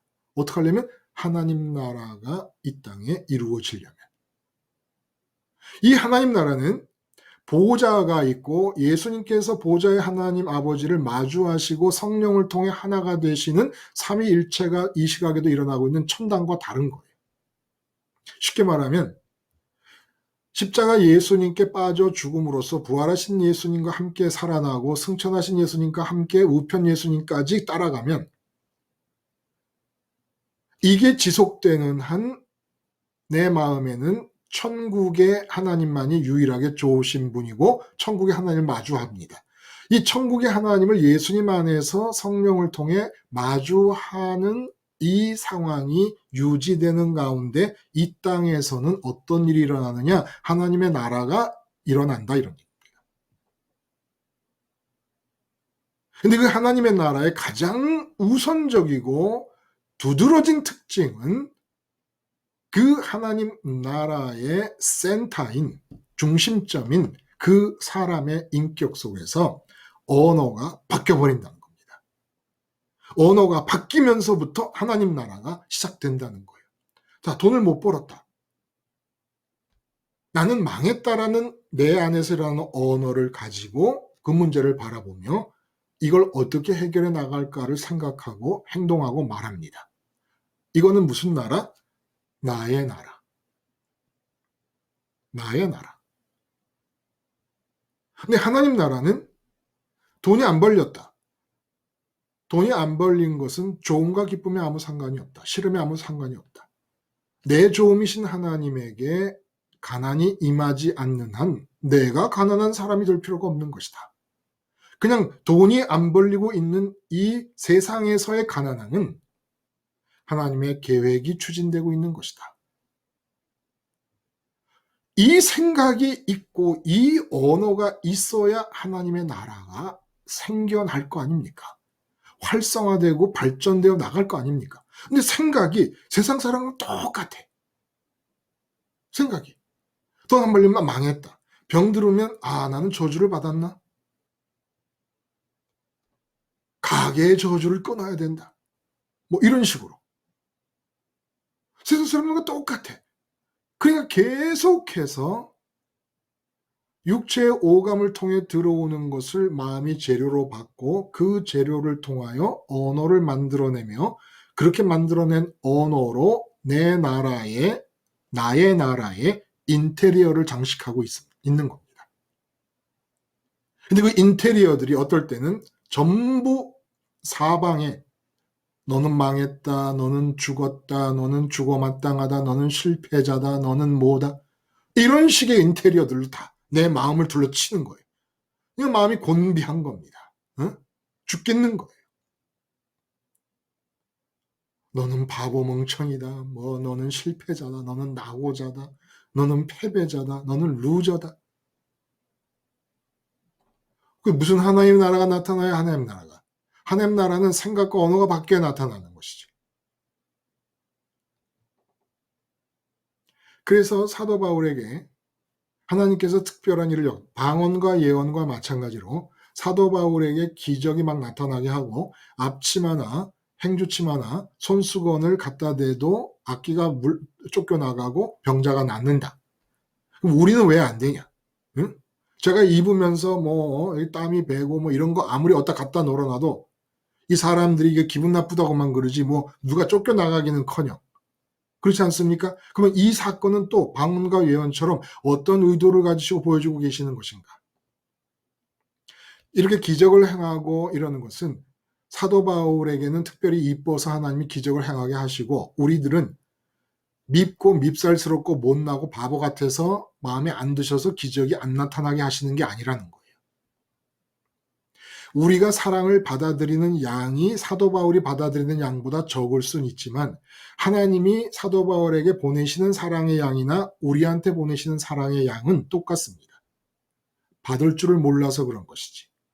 기적이 안 나타난다고 사도 바울은 특별한 사람 취급하시고 우리는 대충 그런 사람 취급하시는 게 아니라는 거예요. 그러면 사도 바울을 통해 이렇게 역사하신 이유가 뭡니까? 우리를 위해서. 사도 바울을 위해서가 아니라 우리를 위해서 사도 바울의 이런 역사를 일으키신 거예요. 기적을 행하게, 나를 통해 기적을 행하지 않을 그럴 사람들을 위해서 사도 바울에게 기적을 몰아주신 겁니다. 왜? 이 땅에 사는 한 사람의 인격을 통해서 천국의 힘과 기운이 지금 이렇게 너희 눈에 보이듯이 번져나갈 수 있다는 걸 보여주시는 겁니다. 그러니까 이렇게 기적을 통해서 나타나지 않더라도 하늘나라의 기운은 예수 이름 세례받고 성령 받아서 언어가 바뀌면 하늘나라의 기운은 퍼져나가고 있는 것이니까 염려하지 말라는 거예요. 기적이 안 일어나요. 심지어 행주치마, 앞치마나 손수건에도 그런 능력이 나타나게 의도적으로 일부러 그렇게 하신 거예요. 일부러. 왜? 보여주시는 겁니다. 네가 관계하는 모든 것에 눈에 보이게 센세이션을 일으킬 만한 일로 나타나지 않아도 하늘의 기운이 번쩍한다. 하나님 나라가 퍼져간다. 이 하나님 나라는 바울을 통해 일어나는 하나님 나라, 바울이 하나님의 뜻에 의해서 생을 끝마치면 그건 끝나는 겁니다. 천국은 영원합니다. 그러니까 이 땅에 일시적으로 사는 우리들이 천국과 연결이 되는 거예요. 예수님 이름 세례를 통해 천국과 연결이 된 상태에서 성령의 역사하심, 예수님 안에 들어감, 하나님을 마주대하며 유일한 조언과 기쁨으로 받아들임, 이렇게 삼위일체 안에 천국과 연결이 된 상태를 유지할 때 이 땅에서 일어난다는 거예요. 하나님 나라가. 나의 나라는 어떤 나라입니까? 내 안에서 생기는 언어를 따라 생각하고 말하고 행동하며 내가 만들어낸 말을 따라 기뻤다가 슬펐다가 좋았다가 싫었다가 나의 나라를 살고 있는 거예요. 근데 이상한 일이 벌어진 겁니다. 응? 어떤 일이 벌어졌느냐? 나의 나라를 사는 것에 대해 지긋지긋해 하는 게 물세례의 의미예요. 세례 요한 세례의 의미입니다. 근데 나의 나라를 사는 사람들이 예수 이름을 채택하기 시작합니다. 이상한 현상이 벌어진 거예요. 특히 마술을 하는 사람들이. 그래서 이 에베소에서 마술이 성행했다는 얘기가 뜻하는 바는 우리가 지금은 마술을 구경거리로 생각합니다. 전부 트릭이지만 어쨌든 그냥 구경거리로 생각을 하는 정도예요. 그러나 이때 이 사람들에게 있어서 마술과 주술은 삶의 문제를 해결할 수 있는 대표적인 솔루션이었어요. 요새 솔루션이라는 말을 많이 씁니다. 응? 뭐 컴퓨터의 소프트웨어나 어떤 문제가 있으면 그 문제를 종합적으로 해결해 주는 어떤 이 시스템, 이런 걸 이제 솔루션이라고 말을 해요. 그러면 삶에서 일어나는 모든 문제를 어떻게 해결하면 좋겠는가? 에베소에서 마술과 주술이 성행한 거예요. 마치 요즘 사람들이 재테크 방법에 관한 책을 읽는다든지 부동산 투자를 한다든지 부동산 투기를 한다든지 주식 투자를 한다든지 각종 다양한 보험을 든다든지 그리고 자기계발 서적을 읽는다든지 하는 것과 똑같이 마술에 관한 책을 읽었다는 거예요. 한 번 책을 모아서 불을 질렀는데 한 번에 40억 원어치의 책이 불탔습니다. 그 정도로 마술이 성행했다는 거예요. 이건 뭘 뜻하느냐? 에베소 사람들이 특별히 이 세상의 문제가 부딪힐 때 그 문제를 해결하려는 강한 의지를 보이면 살았던 사람들이라는 겁니다. 그래서 내가 이 세상에서 주어지는 문제들이 문제라고 느껴질 때 그 문제들을 해결하려고 할 때 나타나는 게 뭡니까? 언어가 작동합니다. 근데 이 사람들의 언어가 마술과 주술이라는 독특한 방법을 통하여 그것을 해결하겠다고 붙잡는 거예요. 그래서 책을 일반인들도 그렇게 책이 귀하던 그 시절에 양피지와 파피루스다 사람이 손으로 쓸 수밖에 없는, 이게 얼마나 귀하겠습니까? 요즘이야 뭐 인쇄기로 막 찍어냅니다만은 다 사람이 썼어야 되는 거예요. 원본이 만들어지면 다 필사본들입니다. 그리고 양피지와 파피루스가 그 값이 쌌을 리가 없잖아요. 근데 사람들이 웬만하면 다 갖고 있었고 다 마술을 행했던 거예요. 주술을 행하고. 뭐 예를 들어 돈이 안 벌린다 하면 돈 벌리게 하는 주술이 뭐냐? 돈 버는 사장님의 머리카락을 갖다가 뭐 불에 태워서 그 불에 탄 그물을 밥그릇에 넣어가지고 같이 밥을 해 먹으면 뭐 된다더라. 우리가 지금 재테크에 관한 책을 읽으면, 주식 투자에 관한 책을 읽으면 그 책 읽는 대로 다 돈 벌어요? 그런 거 아니잖아요. 그 책들이 다 주술과 마술과 똑같은 거예요. 책 읽어서 그대로 했더니 돈 벌었다는 사람 한번 들어봤습니까? 근데 주술과 마술을 써서 돈 벌었겠어요? 인생 문제가 해결이 됐겠습니까? 똑같은 거예요. 지금도 마찬가지인 거예요. 내가 해결해 보겠다라고 하는 그 의욕이 언어를 만들어내고 그 언어와 생각을 따라 말하고 행동하며 대책을 만들어 보지만 아무 의미가 없는 거라는 겁니다. 그런데 이런 아무 의미 없는 중에 예수 이름을 붙잡는 사람들이 있다는 거예요. 나의 나라를 유지해 가는 중에 나의 언어를 만들어서 그 언어를 따라 말하고 행동하고 대처하면서 사는 나의 나라, 아내 관계도 남편 관계도 자녀 관계도 직장에서도 시장에서도 사업장에서도 무엇을 하든지 내 속에서 만들어내는 언어로 생각하고 대처하는 나의 나라를 사는 사람들이 나의 나라를 유지하는 중에 예수 이름을 붙잡았어요. 우리가 이제까지 신앙생활을 해왔던 게 이런 식이 아니었다는 거예요. 여전히 내 좋음과 싫음을 느끼고 기쁨과 슬픔의 기준을 갖고 있는 내 마음은 육체 오감으로 재료를 받습니다. 목사님들도 마찬가지예요. 예배당 상황, 교인이 모이는 숫자, 헌금의 상황 등등 못돼 먹은 장로님, 이런 모든 관계를 오감을 통해 마음이 받고 그리고 생각하고 언어를 만들어냅니다. 그리고 목회 현장에서 그렇게 만들어진 언어를 따라 설교하고 그렇게 만들어진 언어를 따라 생각하고 반응하고 대처합니다. 목회 현장에서조차도 나의 나라가 이루어지고 있습니다.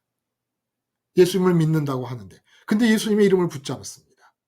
믿는다고 합니다. 예수 이름으로 세례를 받았다고 합니다. 주술의 형태로 예수 이름을 붙잡는 거예요.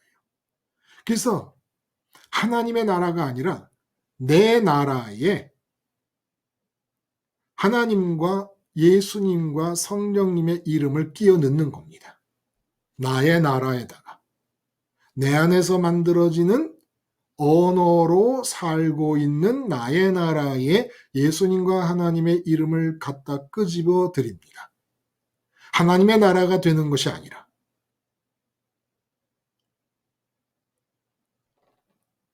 이걸 믿음이라고 생각하며 산 세월이 평생입니다. 우리가 아닌 사람, 그렇게 살지 않았던 사람, 나의 나라에 예수님의 이름과 하나님의 이름을 끌어들이며 살지 않았던 사람, 한번 말씀해 보시죠. 듣고 싶어요. 어떻게 그럴 수 있었고 어떤 삶을 살았는지. 나의 나라가 아닌, 근데 75억 인구 중에 나의 나라를 안 사는 사람은 없어요. 자기 안에서 만들어진 언어, 자기 안에서 만들어진 생각, 그 사람의 개인적인 성격에 따라 말을 많이 하는 사람이 있고 적게 하는 사람이 있겠으되 자기 안에서 만들어진 언어로 생각하지 않는 사람이 누가 있습니까? 안 한 생각 안 하고 그냥 막 충동적으로 산다. 그것도 생각이잖아요. 그것도 내 나라를 살아가는 방식입니다. 말을 적게 하고 충동을 따라 살겠다.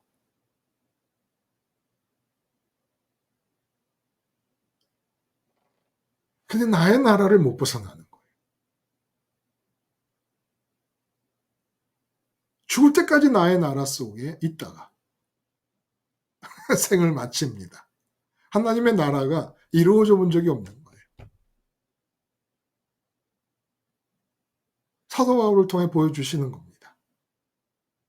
마치 투명 인간이 있다 하자. 그러면 투명 인간이라도 손으로 만지면 느껴지지 않습니까? 이 영화 속이나 소설 속의 투명 인간. 그러니까 그 투명 인간을 찾아내기 위해서 페인트를 확 뿌려봐요. 그럼 투명 인간에게 페인트가 딱 묻으면서 형체가 나타나잖아요. 그런 것처럼 사도 바울이 기적을 일으키고 행주치마나 손수건을 갖다 댔을 때 역사가 일어난 것은 우리가 예수 이름 세례를 정확하게 받고 내가 느끼는, 내 마음이 느끼는 좋음은 오직 하늘에 계신 하나님뿐이고 그 하나님을 마주 대하는 상태가 유지될 때 이 땅에서 천국과 땅이 인격을 통해 연결이 되면서 예수님을 붙잡고 있는 그 인격을 통해서 천국과 땅이 연결되면서 천국의 기운이 나타나고 있다는 사실을 투명 인간에게 페인트를 뿌려서 형체를 드러내듯이 사도 바울에게서 행주치마나 손수건을 갖다 얹어도 병이 낫게끔 하심을 통하여 그 보이지 않는 하나님의 기운을 보여주신 거라는 거예요. 이렇게 하나님의 나라로 인생을 살라는 겁니다. 이렇게. 먼저 언어가 바뀌어야 돼. 언어가 바뀌어야 돼. 그래서 항상 기뻐하라, 쉬지 말고 기도하라, 범사에 감사하라는 말씀 있지 않습니까? 항상 기뻐하라. 이게 다 이젠 다 아세요. 항상 기뻐하고 쉬지 않고 기도하고 범사에 감사함이 그리스도 예수 안에서 너희를 향한 하나님의 뜻이라 그랬어요. 그래서 예수 아니라는 게 뭐예요? 예수 이름으로 세례받은 사람들. 십자가 예수님에게 빠져 죽은 사람들을 향한 하나님의 뜻이 항상 기뻐하라, 쉬지 말고 범사에 감사하라. 그러면 되지도 않을 걸 그렇게 막 하나님의 뜻으로 강요하십니까? 항상 기뻐함, 이제는 알잖아요. 항상 십자가를 의식하면 내가 십자가 예수님 안으로 들어갑니다. 십자가 예수님 안에 들어가고 있는 한 부활하신 예수님 안에 들어가 있죠. 승천 예수님 안에 있지요. 보좌 우편에 계신 예수님 안에 있게 됩니다. 십자가를 의식하고 있는 한, 십자가 의식함이 이어지고 있는 한 내 마음은 유일하게 조음 되시는 하나님을 마주 대하고 있습니다. 아니, 세상과 이 땅과 하늘과 이 온 우주 전체를 다 통틀어 인간의 마음에 유일하게 좋으실 수 있는 하나님을 예수님 안에 들어가서 항상 마주하고 있는 상황인데 어떻게 항상 안 기쁠 수가 있습니까? 분명히 알아야 될 것은 그리스도 예수 안에서 너를 향한 뜻이다. 그리스도 예수 밖으로 나가잖아요. 의식이 십자가를 놓치고 그래서 내 마음이 예수 이름 세례를 받지 않는 상태, 예수 안으로 들어가지 않은 상태, 예수님께 빠져 죽지 않는 상태가 되잖아요. 그러면 내 나라로 내려가는 겁니다. 내 나라에서는 항상 기쁨이 불가능합니다. 쉬지 않는 기도도 불가능하고 범사 감사도 불가능합니다. 범사 짜증이죠. 간혹가다 기쁘고 그저 여유가 생길 때 잠깐씩 기도하고 범사의 짜증과 불만이 가득한 나의 나라를 살게 되는 겁니다. 근데 의식이 십자가 붙잡아서 내 마음이 예수님께 빠져 죽으면 부활부터 시작한 예수님 안으로 들어가서 유일하게 좋으신 하나님을 마주하고 있는 상황이니까 항상 기쁠 수밖에 없죠. 그리고 그 좋은 하나님은 이 세상에서 나의 나라를 살 때 그 좋았던 돈, 예를 들어 돈은 말이 없어요. 돈에 대해서 나만 말을 하는 것이죠. 심지어는 우리가 인간관계라도 마찬가지예요. 아내를 대한다.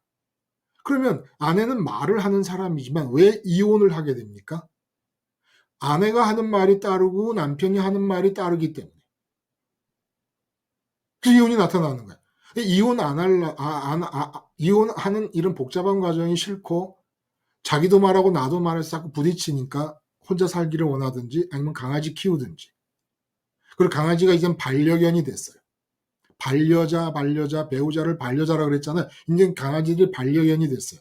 이게 좋은 현상인지 나쁜 현상인지, 예? 이 짐승들, 동물들을 우상시하는 건 아닌지, 아니 어떻게 하나님과 동행하고 하나님 나라를 살아야 될 사람들이 동물들을 반려견이라고 말을 하는 지경까지 이르렀는지, 내 나라를 살다 보니까 그렇게 사랑해서 결혼을 해봤자 날마다 부딪혀, 날마다 싸워, 날마다 갈등이야.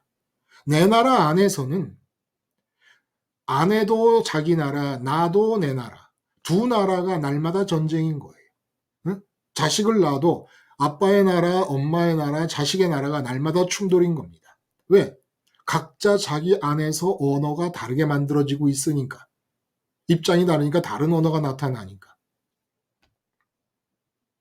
그러니까 항상 기쁨이 존재할 수가 없어요.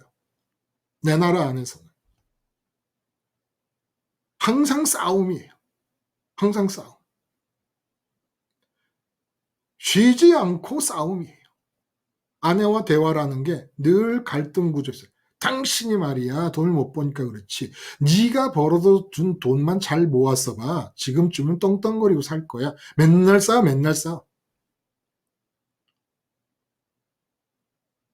요 감사도 여러분 잘 아셔야 돼요. 간혹 목사님이나 책을 보면, 목사님들이 하시는 말씀이나 말씀을 듣거나 책을 읽으면 범사에 감사라는 걸 착각을 하는 사람들이 있어요. 그냥 무슨 일이 벌어지든지 그냥 감사를 들이대라는 식으로 이해를 하는 거예요. 범사 감사를. 감사를 기계적으로 합니다. 그건 감사를 하는 게, 하나님 감사합니다. 라는 것이 아니고, 하나님 내가 감사라는 것을 수단화하고 있습니다. 이 수단에 반응하여 주세요. 이런 뜻이 돼요. 감사를 수단화하고 감사를 기계적으로 적용합니다. 그리스도 예수 안에서 너희를 향한 뜻이라고 해요. 그리스도 예수 안에 들어가려면 세례 요한의 물세례의 의미를 통해서 이 세상에서 좋음을 느끼고 싫음을 느끼는 내가 죽어야 마땅함을 자각하며 주장하며 싸우며 외치며 십자가를 붙잡아야 됩니다. 그래서 예수 이름 세례가 이루어진 상태에서 항상 기쁨이 하늘에서 일어나고 있고, 내가 기뻐하는 그 하나님이 돈이나 이런 사람들과 다르게 내가 받아들이지 않으면 안 되는 말씀을 갖고 계신 분이라서 쉬지 않고 기도하는 겁니다. 왜냐하면 내 인생이 계속 진행되는 동안에 내 인생의 모든 순간에 대해 하나님은 계속 생각을 갖고 계시니까 하나님의 언어를 받아들여서 내가 말을 하고 하나님의 언어로 생각을 하며 살려면 쉬지 않고 받아들여야 되잖아요. 응? 자, 지금 우리가 말씀을 나누고 있고 1시간 뒤에 시간이 주어진다 그러면 1시간 뒤에도 하나님이 갖고 계신 생각이 있을 거 아닙니까? 그럼 그 생각을 받아들여서 그 하나님의 언어를 통하여 말하고 행동하며 살 것이면 받아들여야 되잖아요. 그럼 2시간 뒤에 또 하나님이 그 순간에 대해 이 세상 그 2시간 뒤의 상황에 대해서 갖고 계신 생각이 있을 거 아닙니까? 그럼 쉬지 않고 하나님은 무슨 생각을 하는지 받아들여야 될 거 아닙니까? 안 그러면 내 언어가 되는데, 내 나라가 돼버리는데, 하나님의 나라가 되려면 하나님의 언어를 받아야 되는데 쉬지 않아야 되지 않겠습니까? 그러므로 쉬지 않는 기도가 말이 된다는 거예요.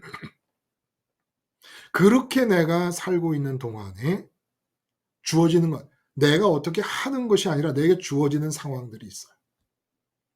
내가 어떻게 하는 것은 내가 어떻게 하는 것만으로 끝나. 나는 결과를 바랄 수도 없어. 나는 결과를 바랄 수도 없는 것은 그 다음에 또 하나님의 주권자로서 창조주로서 갖고 계신 계획과 생각이 있으니까 그걸 또 받아야 되니까. 그러니까 내가 하나님의 말씀을 받아서 한 일이 대단히 잘 이루어졌더라도 그 일을 기뻐할 수도 없어. 짬이 없어요. 이 세상에서는. 기쁨은 그냥 하늘에서만 느끼는 거야. 하나님 자신만이 기쁨이야. 하나님 언어대로 했더니 이 세상에서 일이 세상 사람들이 기준으로 볼 때 잘 됐다. 근데 그걸 기뻐할 수가 없는 건 그 다음 시간에 또 하나님 생각을 받아야 돼. 내 기쁨은 하늘로 올라간 마음이 하나님 갖는 걸로 끝나야지, 이 세상에서는 기뻐하고 슬퍼하고 좋아하고 싫어할 잼이 없어, 잼이. 근데 주어져요. 그러면 내가 반응을 하는 것도 결과를 원해서 한 것이 하나님의 언어를 받고 그대로 했을 뿐이에요. 근데 그것 때문에 주어지기도 하고 내가 한 행동과 말을 나를 통해 나타난 하나님의 말과 하나님의 그 뜻이 나타난 것과 관계없이 주어지는 모든 것들. 이것들에 대해 대응하는 방식이 감사라는 거예요. 그것이 돌에 맞아 죽는 상황이 벌어지더라도. 그러므로 감사라는 것은, 진정한 감사는 마음이 하늘로 올라가 예수님 안에서 하나님을 마주하는 항상 기쁨. 이 땅에서 시시각각 진행되는 삶의 여정에 대해 하나님이 갖고 계신 생각을 끊임없이 받아들여야 되는 쉬지 않는 기도. 내 안에서 만들어진 언어 아닌 하늘에서 만들어진 언어를 받아들이는 쉬지 않는 기도의 과정이 진행되는 중에 만나게 되는 범사에 대해 내가 취할 수 있는 유일한 태도가 감사라는 겁니다. 이거는 항상 기쁨과 쉬지 않는 기도를 해보면 그냥 왜 하나님께 감사가 나오는지 그냥 저절로 깨닫게 돼요. 저절로. 근데 감사를 무슨 수단으로, 기술로 사용하려고 그래요. 촛불을 보고 감사를 했더니 하나님이 형광등을 주시고, 형광등을 보고 감사를 했더니 하나님이 달빛을 주시고, 달빛을 보고 감사를 했더니 하나님이 태양을 주시더라. 그러지 마요, 여러분.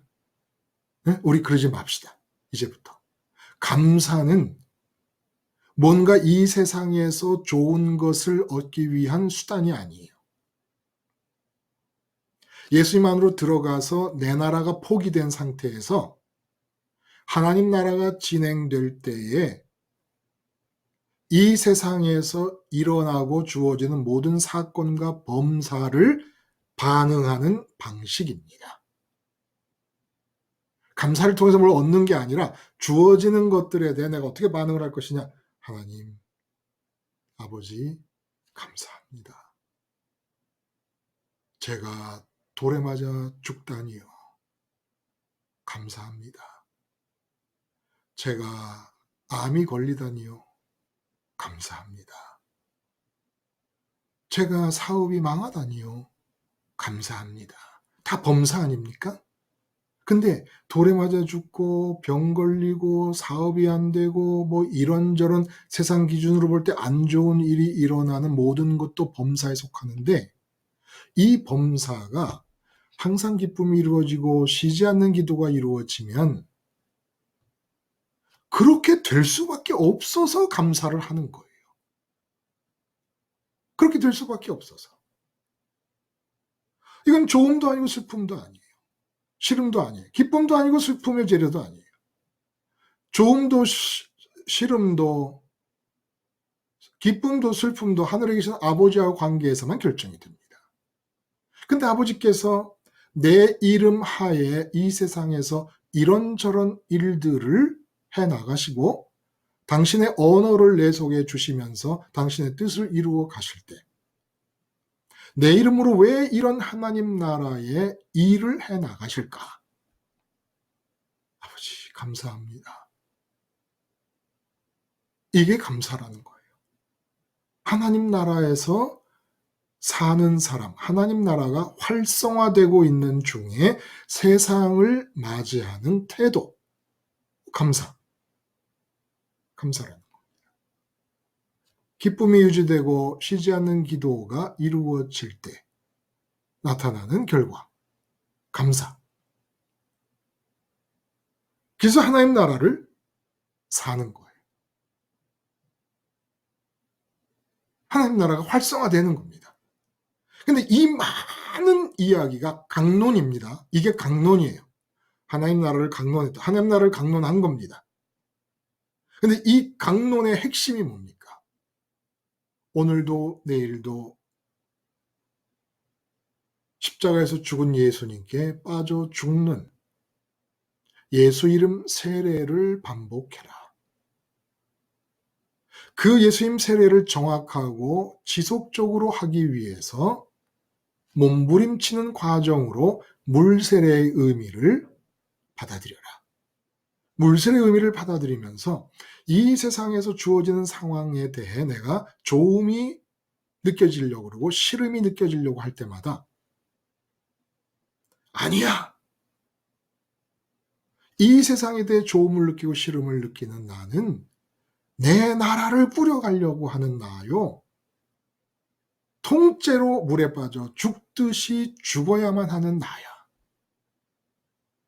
내게 좋음과 싫음은 하늘에 계신 아버지를 마주 대하는 것이 좋음이고 그 아버지를 놓치고 땅에서 기어다니고 있는 내 마음 상태가 싫음이지 이 세상 어떤 일도 좋음도 아니고 싫음도 아니야. 주장해야 됩니다, 여러분. 선언해야 됩니다.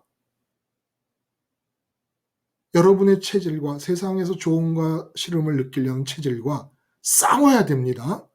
그래야 십자가를 붙잡는 게 분명해집니다. 십자가에서 죽으신 예수님 안으로 같이 빠져서 죽는 예수 이름 세례가 분명해집니다. 이것이 핵심이라는 거예요. 그러면 하나님 나라가 펼쳐집니다. 하늘에서는 유일한 기쁨 되시는 하나님을 마주하는 항상 기쁨의 상황. 땅에서는 언어를 받아들여 사느라고 쉬지 않는 기도. 그리고 이 땅에서 주어지는 모든 상황, 모든 사건, 모든 관계에 대해서 감사함. 그러면 또 다시 끊임없이 하나님의 생각이 주어집니다. 그 하나님의 생각을 유대인들이 반대했다 그러잖아요. 이 에베소에서도 회당에서 전도 강론을 할 때 그런 것처럼 내가 하나님의 생각을 받아갖고 그 언어로 말한다고 해서 모든 사람이 오케이 하는 게 아닙니다. 그 사람이 반대하면 그것도 감사. 그때 감사는 이렇게 항상 기쁨과 쉬지 않는 기도를 통해 내 밖에서 만들어진 언어를 받아들여서 사는 삶이 이루어갈 때 주어지는 범사에 대해 감사가 나오는 것이 맞는 얘기라는 겁니다. 핵심 잊지 맙시다. 십자가입니다. 한마디로 하면 예수님 십자가입니다. 십자가에 못 박힌 그리스도만을 알기로 작정하는 겁니다. 그 작정을 정확하게 하려고 세례 요한의 의미를 나에게 주장하고 선언하고 외치는 겁니다. 그렇게 하면 어떤 일이 일어납니까? 하나님 나라가 일어납니다. 그 하나님 나라를 우리는 지금 2시간 가까이 강론한 것입니다. 하나님 나라 강론인 것이에요. 이게 지금 여기서 뭐 세상 나라에 대한 이야기가 있습니까? 건강 유지, 돈 벌기, 무슨 문제 해결 이런 게 있습니까? 문제 해결은 언어가 바뀌면서부터 돼버리는 거예요. 내 나라에 있는 모든 문제를 하나님의 나라로 갖고 가버리면 문제될 게 없는 겁니다. 그러니까 문제를 문제로 느끼는 것 자체가 내 나라에 갇혀있기 때문 아니겠습니까? 그렇죠? 이 세상에서 만나는 문제가 문제인 이유가 뭐예요? 내 나라 안에 있기 때문에. 내 나라 안에 있으면서 내 안에서 만들어진 언어를 가지고 그 문제를 이해하고 있고 그 문제를 생각하니까 문제지. 원래가 문제는 없어요. 이 세상에는. 돌에 맞아 죽는 것도 문제가 아니에요. 사도 바울처럼 몸에 평생 사탄의 가시라는 별명이 붙을 정도로 지독한 병을 안고 살아도 그 문제가 아니에요. 아니 좋음이 하늘에 있는데 땅에서 무슨 좋음이 주어질 수 없는 게 문제인데 좋음과 싫음이 없는 곳에서 무슨 문제가 일어나요. 근데 이게 내 언어로 사용하다 보면은 세상에 있는 모든 게 다 좋음과 싫음으로 둔갑을 해버리니까 어떻게 견뎌내요? 그 싫음들이 그냥 물밀듯이 들어오는데 무슨 수로 견뎌내요? 내 마음과 내 건강이. 근데 이렇게 내 나라를 사는데도 하나님이 병도 안 주시네. 이건 진짜 큰일 난 거지요. 이걸 진짜 큰일 났다고 보는 게 하나님 나라의 언어라는 겁니다. 그래도 내 몸이 이렇게 여기저기 찌그렁 불편하고 되는 일도 별로 없고 얼마나 감사합니까? 예? 내 나라를 빠져나가라고 그러시는 거 아닙니까, 지금? 내 나라를 버리라고. 그 정말 망할 내 나라. 망해야 될 내 나라. 하나님 나라가 활성화될 수 있는 장소에서 왜 네 나라에 빠져갖고 그렇게 괴로워하고 있느냐는 거 아닙니까? 그러니까 내 나라에서 되는 일이 아무것도 없는 이유는 하나님의 축복입니다. 하나님의 놀라운 은총입니다. 내 언어로 생각하고 내 언어로 말하며 사는 내 나라에서 되는 일이 아무것도 없는 망해가는 나라다. 이게 축복 중에 축복입니다. 하나님 나라로 바꾸시면 됩니다. 하나님 나라로 바꾸시면 되는 거예요. 내 나라가 힘듭니까? 내 나라 이끌어가기가 너무 벅찹니까? 하나님의 나라가 가깝습니다. 내 나라가 막 잘 나가고 있습니까? 번성과 번영을 이루고 있습니까? 이거 큰일 난 겁니다. 어쩌면 좋습니까?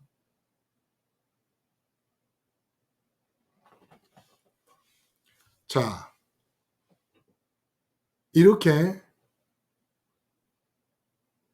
내 나라와 하나님 나라라는 두 단어로 결론을 내리며 하늘나라, 하나님 나라, 하늘나라는 천국이에요. 다른 것이죠. 하나님 나라 강론을 마칩니다. 오늘 여러분 강론이 뭔지 아시죠? 그렇죠? 이게 하나님 나라 강론입니다. 십자가에서의 죽음이 철저하게 유지될 때 이 땅에서 나타나는 현상 전체, 아니 하늘과 땅을 포함해서 나타나는 현상 전체, 내 의식이 십자가 하나를 붙잡았을 뿐인데 천국과 땅에서 나타나는 현상 전체가 하나님의 나라입니다. 그리고 우리는 날마다 온라인 교회 모임이나 아침 설교를 통하여 하나님 나라에 대한 강론을 듣는 것입니다. 이걸 듣는 것이 왜 필요합니까? 실제로 하나님 나라를 내 나라 대신에 여러분 각자가 갖기 위해서 하나님 나라 강론을 통하여 도대체 십자가 예수님을 붙잡을 때 어떤 상황이 벌어지는가를 계속 알아가며 배워가며 그 강론의 내용대로 확인해 가는 겁니다. 내 삶에서 이렇게 일어나는구나, 이렇게 일어나는구나. 기도하시겠습니다. 하나님 아버지, 우리가 살아있는 동안 물세례, 예수 이름 세례를 반복 지속하며 그럼으로써 천국과 땅에서 일어나는 하나님 나라의 활성화를 경험하게 하시고 우리 죽을 때까지 이 하나님 나라의 강론을 나눔을 통하여 하나님 나라가 점점 더 확고해지고 넓어지는 역사들이 있게 하여 주시옵소서. 예수님의 이름으로 기도드리옵나이다. 아멘. 여러분 감사합니다. 또 다음 시간에 뵙겠습니다. 좋은 하루 되세요.